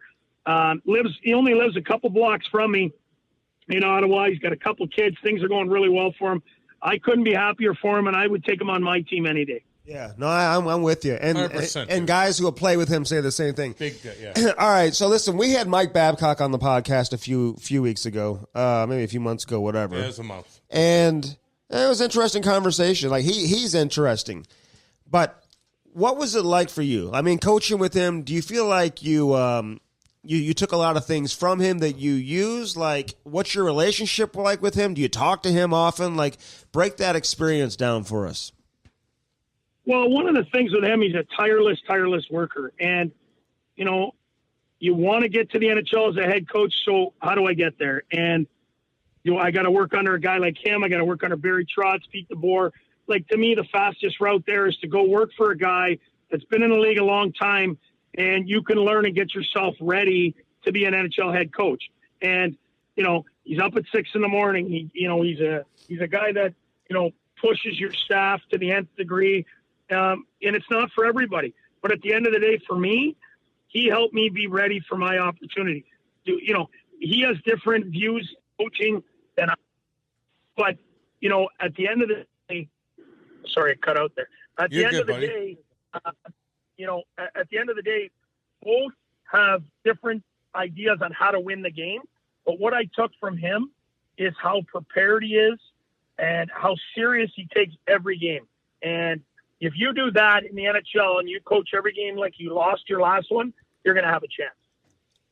Yeah. So how do you prepare yourself, though? Like, every coach has something different, right? Andy, we always hear about Andy Murray, would have the, the lineup, and people would, Keith Tkachuk would be, he'd put a towel down so Andy Murray wouldn't put the lineup sheet under his door. Hotel room door. His hotel room door. And I'm like, fuck that. Give me that goddamn lineup sheet. I want to see who I'm fighting tonight. Like, what? Let me read shit.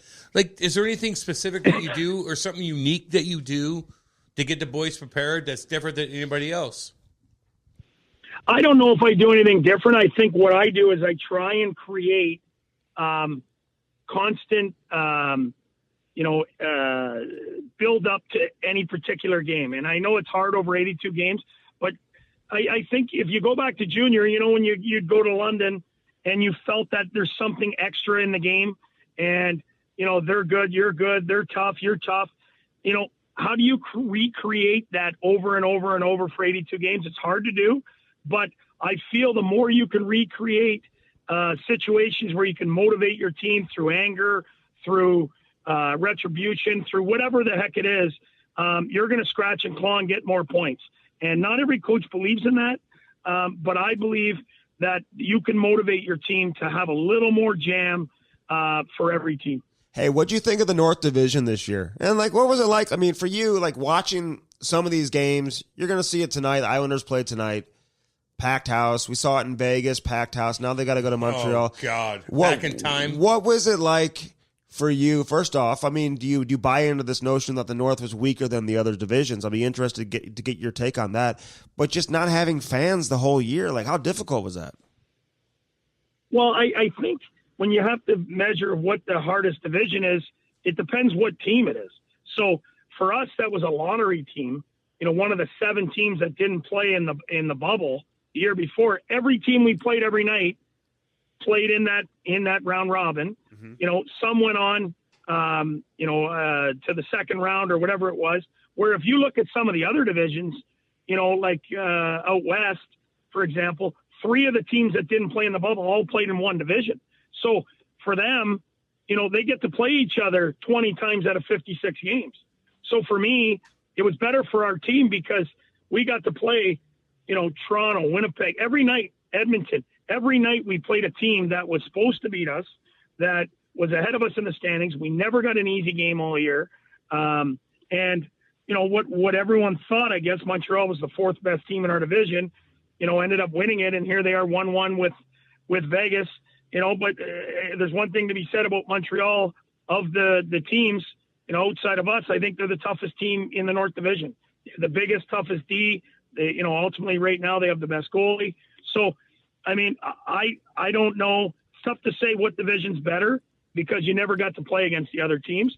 But I know from a team that missed, I never got an easy matchup. Were you looking at Montreal like, damn, they are pretty damn good? Like, they got it. Were you looking at them all year like that, or did it just pop up? No, we played them well. You know what? We were 6-3-1 against them this year. We played them as good as anyone, them in Calgary. For whatever reason, sometimes you just play good against teams. I think one of it is Brady. You know, Brady's not afraid of anyone. He can smack their big guys. He's hard to keep off the goalie. You know, he finds another gear against Montreal. And, you know, I don't think there's a lot of players out there like him that, you know, that impose that threat on their big, mean guys.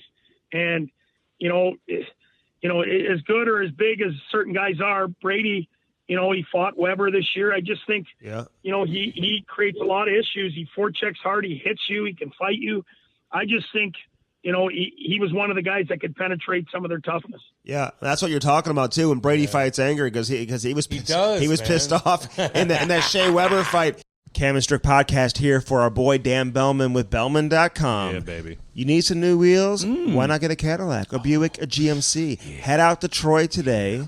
And again, don't forget about Chrysler, Dodge, Jeep, Ram right across the street. No doubt. Right there in Troy, Missouri. Visit them online. Check out their new selection, the pre-owned selection, the best service you will find anywhere in the country. Bellman.com. BEHLMANN.com.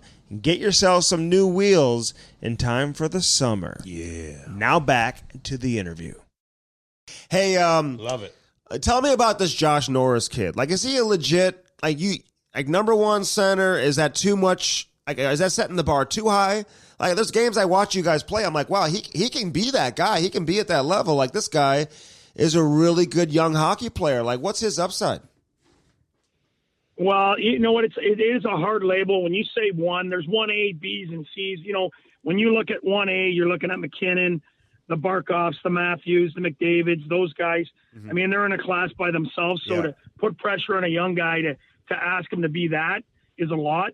But what he is a two-way player that's got a scoring knack on the power play. He can skate. He's really competitive. He's tough, and he can defend.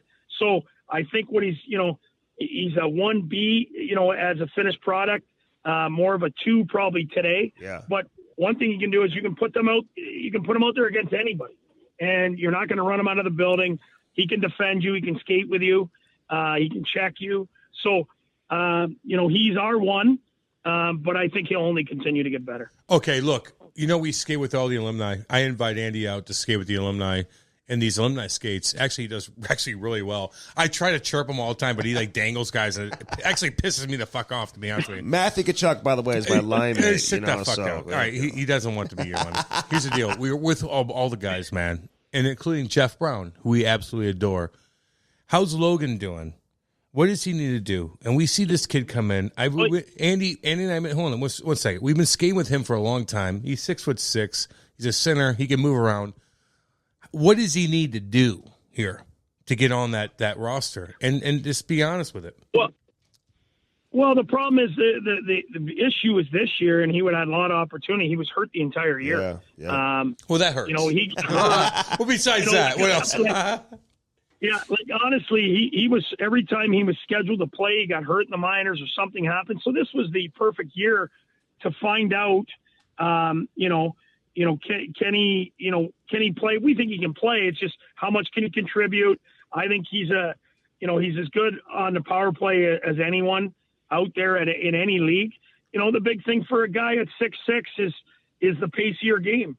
And I don't think it's fair to ask a guy at 6'6" at 18, 19, 20 years old to be able to get up and down the ice like everyone else, because it just takes you a long time. And when I watch him play in the American League, he dominates.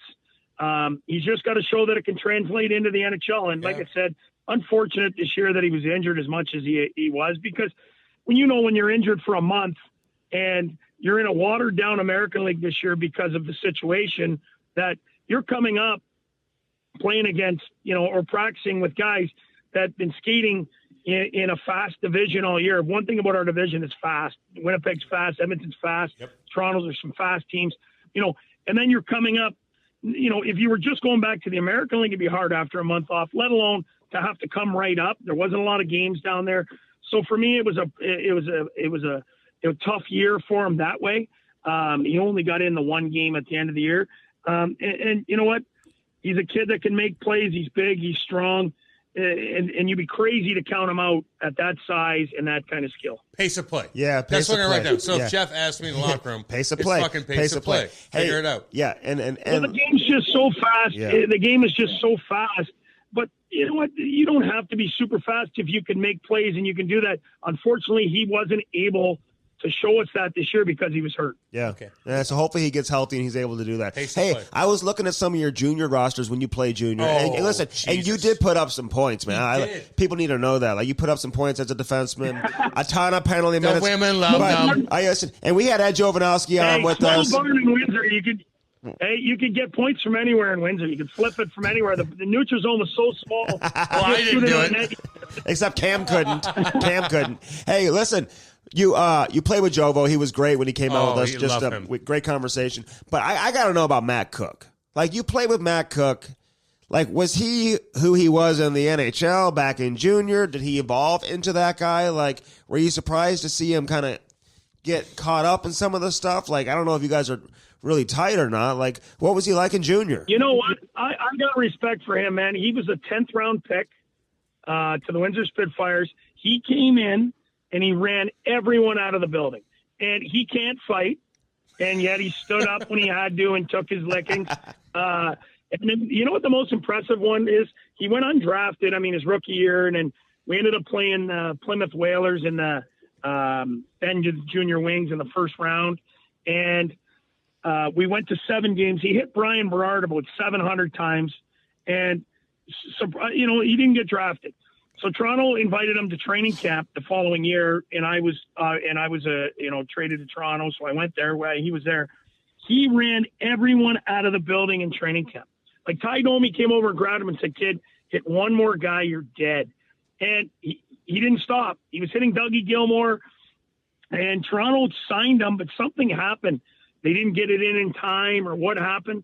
And so he became a free agent again. He went back. Vancouver drafted him.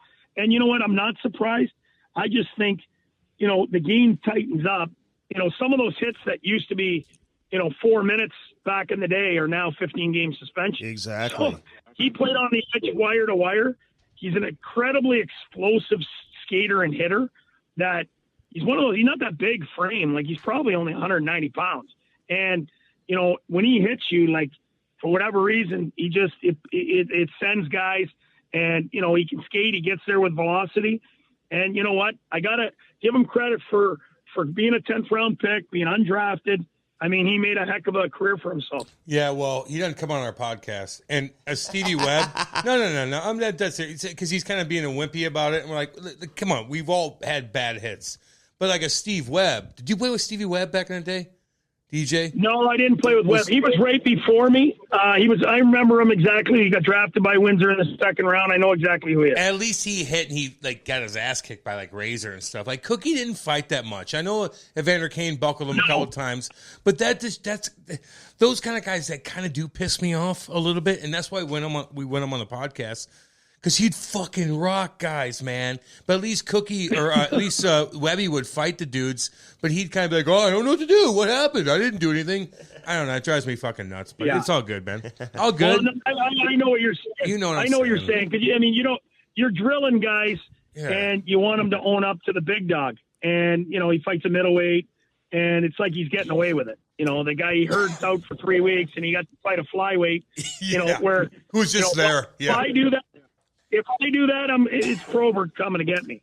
And you're going toe to toe. I don't get the easy way out. Like I never have. No, you have not. Hey, is coaching in the NHL just like playing in the NHL? Is it just as fun? No, you know what it is. It is for me. I love it. It's not like the players because, player, you've got to show up and you give your 2 hours or 3 hours, and then you're on your own. Yeah. Coaching's, you've got so many more things that you have to check the box on. I mean, you have to deal with all the players, call-ups. You have a boss, you have a manager, you have all these things. Oh, yeah. Not even close. I mean more like game day. Game day. The actual competition. Still in the NHL. Yeah. You're still one of 31 now, 32 guys, head coaches in the NHL. It's still a heck of a feeling to have your own franchise to coach. It's still to especially do it in Canada, 7 teams here, capital city. Oh, yeah. I mean, it's not like being a player, but I mean, when you're done playing, this is absolutely the next best thing. Yeah, that's what I mean. I mean more like that's what you the competition. I was going to say. Listen, I know you got to deal with people upstairs above you. Like the players all leave and go home and play video games. You got to watch video and prepare for the next game. DJ, how's the own? Can you, if shit goes down? Let me ask you something real quick. If the planes aren't nice, the food's not right, do you go up to the big boy and do you bang on his door and say, "Hey, I need to talk to you"? You know what the thing is? It's regulated. Our food, our plane, everything is the same as everyone else in Canada. It's through the CBA. There's no complaining. It's we stay at the best hotels. We eat the best food. Okay. We all have chefs. So, I mean, if you're complaining, I don't know what league you're coming from, but we got her pretty good up here. Yeah. Well, I'm coming from the Louisiana League back in the swamplands. No, I'm just saying, though, like, is there still, like, do you ever have to talk to the ownership group and just say, look, can we change this sort of thing? Like, does that ever happen? Or do you talk to people that do that? Like, is that even a question to ask? Well, no, what happens is science changes all the time. Mm-hmm. The sleep doctor, the food right after here, there, what kind of food we're eating. That happens all the time, but it's readily available. It's just a matter of what you want. So now the food's getting cleaner and cleaner. We need it, right after practice, whatever it is. Those are things that happen on a daily basis, but those funds and those things are allocated to get whatever you want, really. Yeah, so It's up to you and your medicals and your sports science staff to set it up to give your players the best opportunity. And you know what? In Ottawa, we give our players every opportunity to succeed, and I don't think anyone would complain. Yeah, no, they shouldn't be complaining. Hey, we need you to get a full 82-game season because, I mean, last year it was stopped early. This year you had the 56-game season. We love the Senators. But, like, what's the one thing you wanted to change? Like, what's the, like, how much do you believe in, like, culture? Like, how do you define culture? How do you put your stamp on it? Like, how do you create, like, what you want from an identity standpoint and from, like, a culture standpoint as a head coach? How long does it take to truly achieve that? Well, that's probably my biggest strength is culture and creating it. And it doesn't happen overnight. You go through different players. Some guys fit in, some guys don't. When you have the right mix. And it's when they're cheering for each other. It's when you don't have one guy that's out for his own personal gain. He'd come off early to get a guy, his hat trick or whatever it is. You just know that feeling when, your minutes aren't as important. It's more about the group. And when you get that feeling, you've got a chance to win every night. And I think we have that in Ottawa. These guys are close. Brady's, and Shabbat are the leaders of that group. Oh, yeah. And they care about each other. And the biggest thing is as we continue to bring people in to help us, there's still growing pains. I mean, Brady's 21. I mean, you look at Ovechkin and these guys, Steve Yzerman, took 13 years before they won a Stanley Cup. So, I think we're way ahead of the curve. But as we bring people in, as much as they've got to be talented and help us, they have to fit into our group. And I think Pierre's done a real good job of that. And the players, we know right away if a guy can fit in or he can't fit in. If he can't fit in, why waste any time? Let's get him out. Don't do it. Because ultimately, it's all about the team. And I just know when a guy rubs the team wrong, and I think our group now knows it's 100% team first. I'll live with everything. If you're a team first guy, I can live with a lot of mistakes. Yeah. Last couple for you, DJ. I know you got to go, buddy. But say they're going to next year, going to Vegas, and Brady and the older guys. Well, the older guys. Brady's not an older guy, but the older guys come up to you and like, hey, we need a day off. Like, we're going to do this. We'll be back by this. This is what we're going to do. Like, are you pretty cool about that kind of shit? Right? Like, depends. Yeah, even if they're losing. You know what? Because, go ahead. That might be the time to do it. Don't just give rewards because you're winning. Give rewards for the right reason, or give rewards because you think it's the right thing to do. Yeah. The guys getting together and, Vegas has a football team. Say we're in town and the guys getting together and getting a box at the football game and, and hanging out all day and doing what they got to do, having beers, whatever. You got to come to work in the morning. Yep. If that, the next day, and you're going to find a way to win a little bit. But that little bit of camaraderie, goes a long way and gets some guys out of their comfort zone and gets guys to know each other. Exactly. And to me, those are valuable times that you got to let it go. Yeah. Because I will say this, DJ. Hey, DJ coach our alumni team. I know. I want you to coach my 5-year-old. Hey, because your players love you, man. I will say that. They really like you, man. Like, they love you, man. Apparently you pound like coffee like nobody else. Before games, you're just pounding coffee. But as a coach in the NHL, are you talking to your GM every single day? And how difficult is it to just stay on the outside when contract negotiations are going on? You're like, fuck, I want this guy on my roster. I want this guy on our team, but you really have no control over what's going on behind the scenes.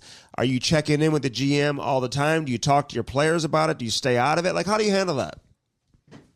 Well, I'm pretty open with my players and what have you, and they know, certain guys I want back. But me and Pierre talk every day. I think it's imperative that I listen to the information that he's got for me and ideas. And, at the end of the day, Pierre lets me do my job, and and he does his job. You know what? He made it to the NHL as one of 32 general managers for a reason. I have no interest in ever doing that, nor would I be good enough to ever do that. So I'd be crazy to get involved in something I'm not good at. I'm going to use Lou Lamoriello's line, stay in your lane. Yep. And that's exactly what it is. I'm a coach. I'm going to stay in my lane. I'm going to do my job. I mean, I'll fight for the guys that I want, but ultimately his job is to give me the players and minds to coach them. So I just stay in my lane. We're in constant communication. So if there's an issue that he has with me or my staff, that I'm well aware of it. And we can change it right away. But I learned so much. I was under Lou Lamoriello for 3 years. Incredible man. And he just teaches you, if everyone just does their part, it's like he always says, it's like an orchestra. If you're the best drummer, you drum. If you're the best violinist, you violin. Just do what you do and do it to the best, DJ, and you'll have success. I was the backup flute player. The weird guy with a weird shirt on the very back that none of the girls wanted to bang. That was me on the team. Hey, no, but you're right. And we had Lou on, and he used that line. He used that line with us. Boy, when Lou came on with us, and he talked about that, and Cam talked about that. He made fun of me. Yeah.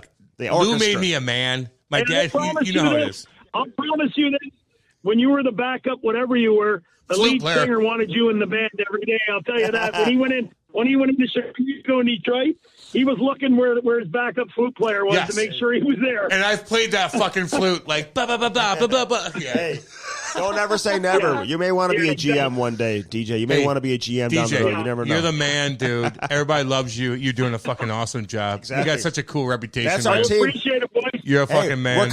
We're coming to Ottawa. I'm coming to Ottawa. I didn't even ask you about Jimmy Stützle, man. 10 seconds. That kid. How special is he? I don't want to upset the Ottawa fans. He's a star, man. He's a star. He loves hockey. He reminds me of a bigger version of Pavel Bure. Oh, He's going to flat out score. You know, when he ran a little bit out of gas last year with so many games condensed, you know, Mitch Marner and these guys weren't even in the league at Timmy Stutzel's age, and look how good these guys are, the Pedersons of the world. This kid's going to be a star. He's a great kid. And, you know, a lot of people don't talk. He finishes checks. When the game gets rough, he goes out of his way, and he's hacking and whacking. You know, he takes his piece of cheese, too. So, you know, he's a big part of this going forward. And, you know, I couldn't be happier. Yeah, all your guys, because of you, homeboy. All your guys dominated the World Championships too, man. Fucking So dominant, go dude. get that contract They extension. played for you. We're getting you a contract extension now too, DJ. You know that. Yeah. And I gotta tell you, in Windsor, like, Windsor's a tough town, like, and they love their fighters. Yeah. I'm telling you, I think there was like a fan vote there. I think Jenny, we won 2 Memorial Cups. We had Hall, Henrique, whatever. I think there was some poll, like, who's your favorite? I think Jenny's still the favorite player in Spitfire history. Hey, Funny how that works, Andy. don't tell him that. Funny how that works, Why you got to Andy. end it like that, DJ? Hey, I pimped it out. man. I pimped it out. I told you. I tell Cam to stay in his lane all the damn time. Jesus. I'm telling you, there's some tough people in Windsor, and we had some stars: Joe Vanowski, Hall, Henrique, you know, Ryan Ellis, and like right at the top, there's Jenny. I'm like, that's a Windsor crowd, boys. Funny how that works. God. Well, I party with the folk. That's DJ, what I do, baby. The interview was going so well. I party you know with that? the folk. Now we can talk about myself. No, The interview, DJ, the interview you're was the going man. so strong. Love you, buddy. We're gonna be following you, man. We're gonna be following. Hey, I got your number. We're too, coming man. to Ottawa. We're coming to Ottawa. Damn right, homeboy. We'll see you, buddy. Come anytime, boys. I appreciate it. All Love you, right, man. Take See you, care, dude. DJ. See you, man. All right, boys.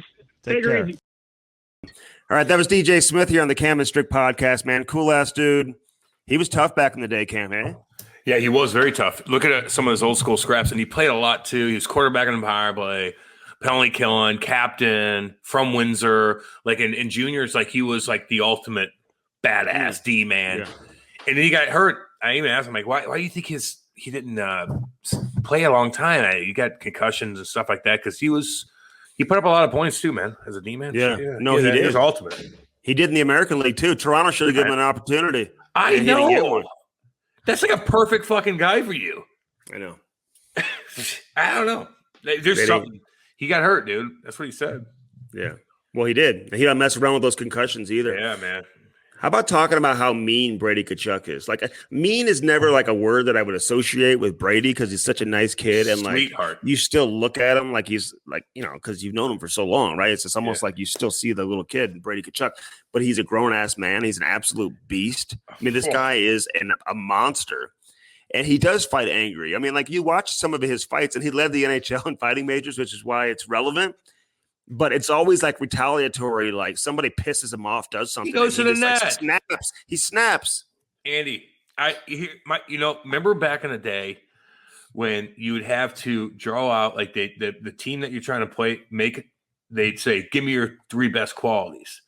And you write it down like, I'm fast. I know things. My dad always say fearless. So you put like skate hard. My dad would say put fearless, and that's exactly what Brady. He's fearless, meaning I'm taking that fucking puck to the net, and no one's going to stop me. And if you bump me into the goalie, I'm going to run into him, not on purpose, but then I'm going to get up. I'm going to fight you. Then I'm going to chirp you. Then I'm going to throw my mouthpiece at you because I don't give a fuck. I'm fearless and I'm skilled. Everybody knows you're skilled anyway. But when you put that down, then if I'm a coach, I'm like, that's cool. I could tame that. You're like that's what you want in your big boy, you know. I'm taking this thing to the net, and no one's stopping me. I don't care if I get hurt, although you don't want me to get hurt, but you get my drift on that. I like what he said about Austin Watson, too, man. They've got some tough guys on that team. And, you know, Watson, a guy who never fought in junior, you don't think of it like that. He was a former first-round pick. I remember seeing Austin Watson at his draft. I think it was in Los Angeles. And he's like one of like 10 kids, Cam. Like the family was there with like all these kids in the lobby. I'm like, they're all like his brothers and sisters. Yeah. But he kind of, you know, got involved in some stuff. Yeah. I don't know how much, weird. how responsible or how accurate the news and the details were. Yeah. You know, they were kind of sketchy. I remember talking to like Chris Mason and stuff like that. These guys who were close to Nashville, and he was playing with Nashville at the time. And I remember Mace and some of those other guys were like, yeah, the real details haven't come out about No that. shit, So, Andy. Now, there's different situations. Every situation like that's different. Okay. Every single one. Yeah. This particular one, when you read it and you're like, okay. And let me tell you this. Austin Watson's not scoring 50 goals a year. He ain't that fucking good. Right. And he's still fucking playing in NHL. Exactly. You think if he's a fucking horrible, come on. Yeah. He ain't fucking going bar down every. No, he's a grinder. He's replaceable. And he's still in NHL. So you talk about fearless. He's fearless. Goddamn right. He's not gonna knock you out, but he'll get in there and fucking hit you and fight you. And sure, they're tough. Ottawa's tough, dude. They're fun to watch. I'm sorry, they're fun to watch. He's the type of tough guy I would want. Mm-hmm. If you're looking for like a modern day tough guy, like kill penalty. He's a penalty killer too. Like they got to kill penalties, right? Like you got to kill penalties if you're that guy for the most part. Now, like you got to be able to bring that extra element and kill. That Reaver doesn't have to, but I want my tough guys to kill penalties. Hey, I wonder what is going to happen to Ryan Reaves. Like, does Vegas move on from him? They didn't even play him in the third round of the playoffs. He's a healthy scratch. He's got such a strong reputation. I know he loves it there. He does not want to leave Vegas. No way. But he's got such a big reputation and a loud reputation throughout the NHL. I mean, like, there'd be teams lining up, I would think to bring him on board for a year or two. For 1.2 or whatever. 2.5, I think he's making something crazy. 2.5? I don't know. Something that might be the... Yeah, I'd keep him. He still hits you. Like, he's still, like, every time, like, he's like Patty in a way, but tougher and more intimidating. But, like, he just... All of a sudden there's a goal and, like, he's in front of the net or something, right? I don't know. Like, he's always making something happen. Or if some kid comes around the net and they watch their fucking pass, and Reaver just puts him in the next week to a point where the kid's not the same. Mm-hmm. And there's value in that. I'm sorry. Like, there just is. Intimidation still exists in the NHL, whether you like it or not. I was a little surprised that he wasn't playing for Vegas. I mean, he's been a big part of their identity, like, and kind of who they are. I know, man. He seems to get the bench going. Those guys are important, as you know, Cam, to have around the team, especially during a playoff series, so. But they didn't play him. So anyway, DJ Smith, man, it was great having him on. We love talking to coaches and getting their perspective, dude. Absolutely. And you can tell just by listening to him the fact that he's a player's coach, man. He's got a long career ahead of him. This guy will be a head coach in the NHL for a long time. So we thank DJ Smith for joining us here on the Cam and Strick Podcast. As always, brought to you by CarShield, carshield.com, 800-857-2481. Check it out right now. Customize your deal. You want it short-term, long-term, do however you want it. And figure that out and give yourself that peace of mind to know that you're not going to be stuck paying thousands and thousands of dollars to fix your car because you got CarShield. Again, mention that promo code CAM and you're going to save 10%. Bellman.com, BEHLMANN.com. Dan Bellman, one of the most influential people in the history of this country. Man. We'll celebrate him today. He's on the History Cam and Channel Strick now. Podcast. He's with JP Morgan and fucking Chrysler and all the big dicks. Bellman's as far as St. Louis is concerned, that guy is a real deal. Everybody loves him. Does a lot of charity work. Does a lot of great stuff for youth hockey here. And he sells some damn good cars, okay, Andy? Like that fucking diesel I want. Dooley. I know I talk about that a lot, but god dang, I want that bad boy. There's a lot of shit I want to do. I'm jealous of you being in Lake Tahoe. I want to get a fucking camper, put the doggies, get the gun, pack a cooler, get my mind right, and take a trip up to goddamn Grand Tetons and camp. I want to do it, though. I'm not having it with the gun. Andy, I'm bringing a gun, whether you like it or not. You need one, too, at your house. You probably got people sleeping in your front porch right now. Who knows? You got 3 fucking kids. I got a cat and 2 dogs, and I'm like, fuck, God, what's going on down here? God. How do you think control your life? How do you think I would handle an intruder? What do I take everything? My children upstairs. Take my wife. Then you call me and I have to come over like a fucking man. Like, okay. No, the kids are staying here. I'll bag this cat up. It's all good. Dude, I'm seeing lots of trucks pull boats around here, dude. I don't see a single dually. Not one, dude. Yeah, there's a ton. Well, they're not big boats then. Well, they're not big boats. Monster boats. Bull fucking shit. I want one of these formulas. You can't. Oh, yeah, you do, homie. They're very expensive. Boats are so fucking expensive right now. They hold their value like no other, man. They really, really do. If you take care of that and you got that ton of hours on it, they hold their value. And if you don't see any dualies holding, then they're driving pussy boats. You got to have a shit kicking truck to haul a shit kicking boat. Write that down. I got a Chris Craft, dude. 36. Those are cool. 36 foot's a big old boat. That's a big boat, dude. That hits waves well. That goes. Is it a dual prop? I just single prop. Don't start asking me all these stupid ass. Does it have two engines? Does it have two? Does it have two low outboard? Does it have two drives or one drive? You don't look at the drives in the back of the boat, don't you? Aren't you fixated on how the water moves when the boat goes? Like, oh yeah, no, it was going like yeah. So it was. I think it's two engines. Is there two drives? 2 engines. Yeah, two drives. All right. Yeah, I'll send you a video. I'll send you a video. You'll know right away. I could tell right away. There are probably 2 454 Merc Cruisers on that bad boy. That thing gets up and goes, and it holds the weight. If you have a single prop, dude, and you hit those waves, oh my god, it tears you up. But when you have dual props, like it just catches the water better. Yeah. I thought Ty actually broke his leg because he jumped out of the boat and he hit his ankle on the prop. No, he didn't. No, he didn't. Andy, if you would hit his ankle on the prop, his foot would have got cut off. What the fuck are you talking about? The engine, the boat was idle. We were like, I know. No. It doesn't matter. He would have cut it. Dude, those things are so goddamn sharp. He would have cut his Achilles off. Well, what's the plastic thing? The plastic thing's a little the dive board on it. He hit his leg on the dive underneath board. it. I was hitting my foot on there too. Oh my dude, stay away from that, man. What are you doing? Why would you be? You'd have to go underneath where the platform is to hit your leg there. You stay away from that. What, dude? No, at the back of the boat. You sound dumb right now. You sound dumb right now. I'm just letting you know. The black plastic things that like spin around. That's the prop. It's probably like chrome. It's not black. It's probably chrome. You hit your foot on the sharp prop of the dual. Are you out of your fucking mind?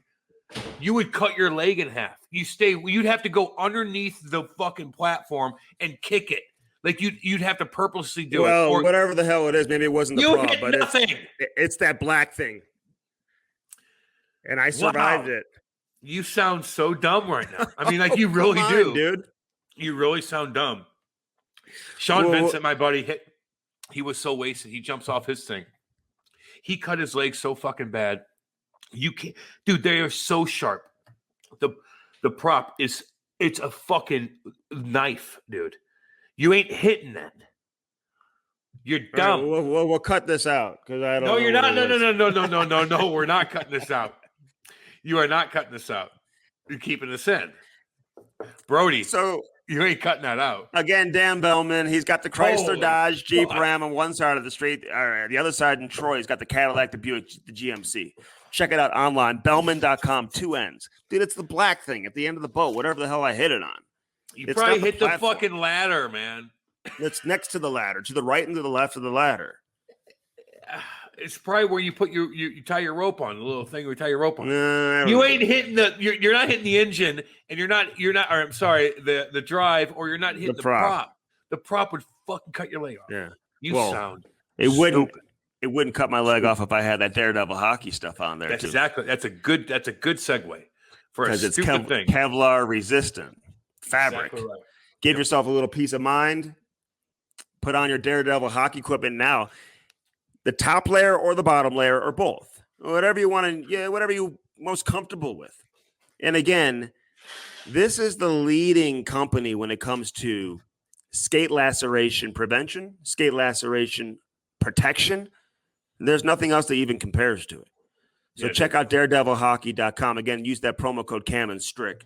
You're going to save 25%. So it's a good chunk of savings right there. All caps with Cam and Strick. Carlo Koliakovo, our boy up there in Canada, big promoter of what they do there with Daredevil Hockey. So we appreciate their support.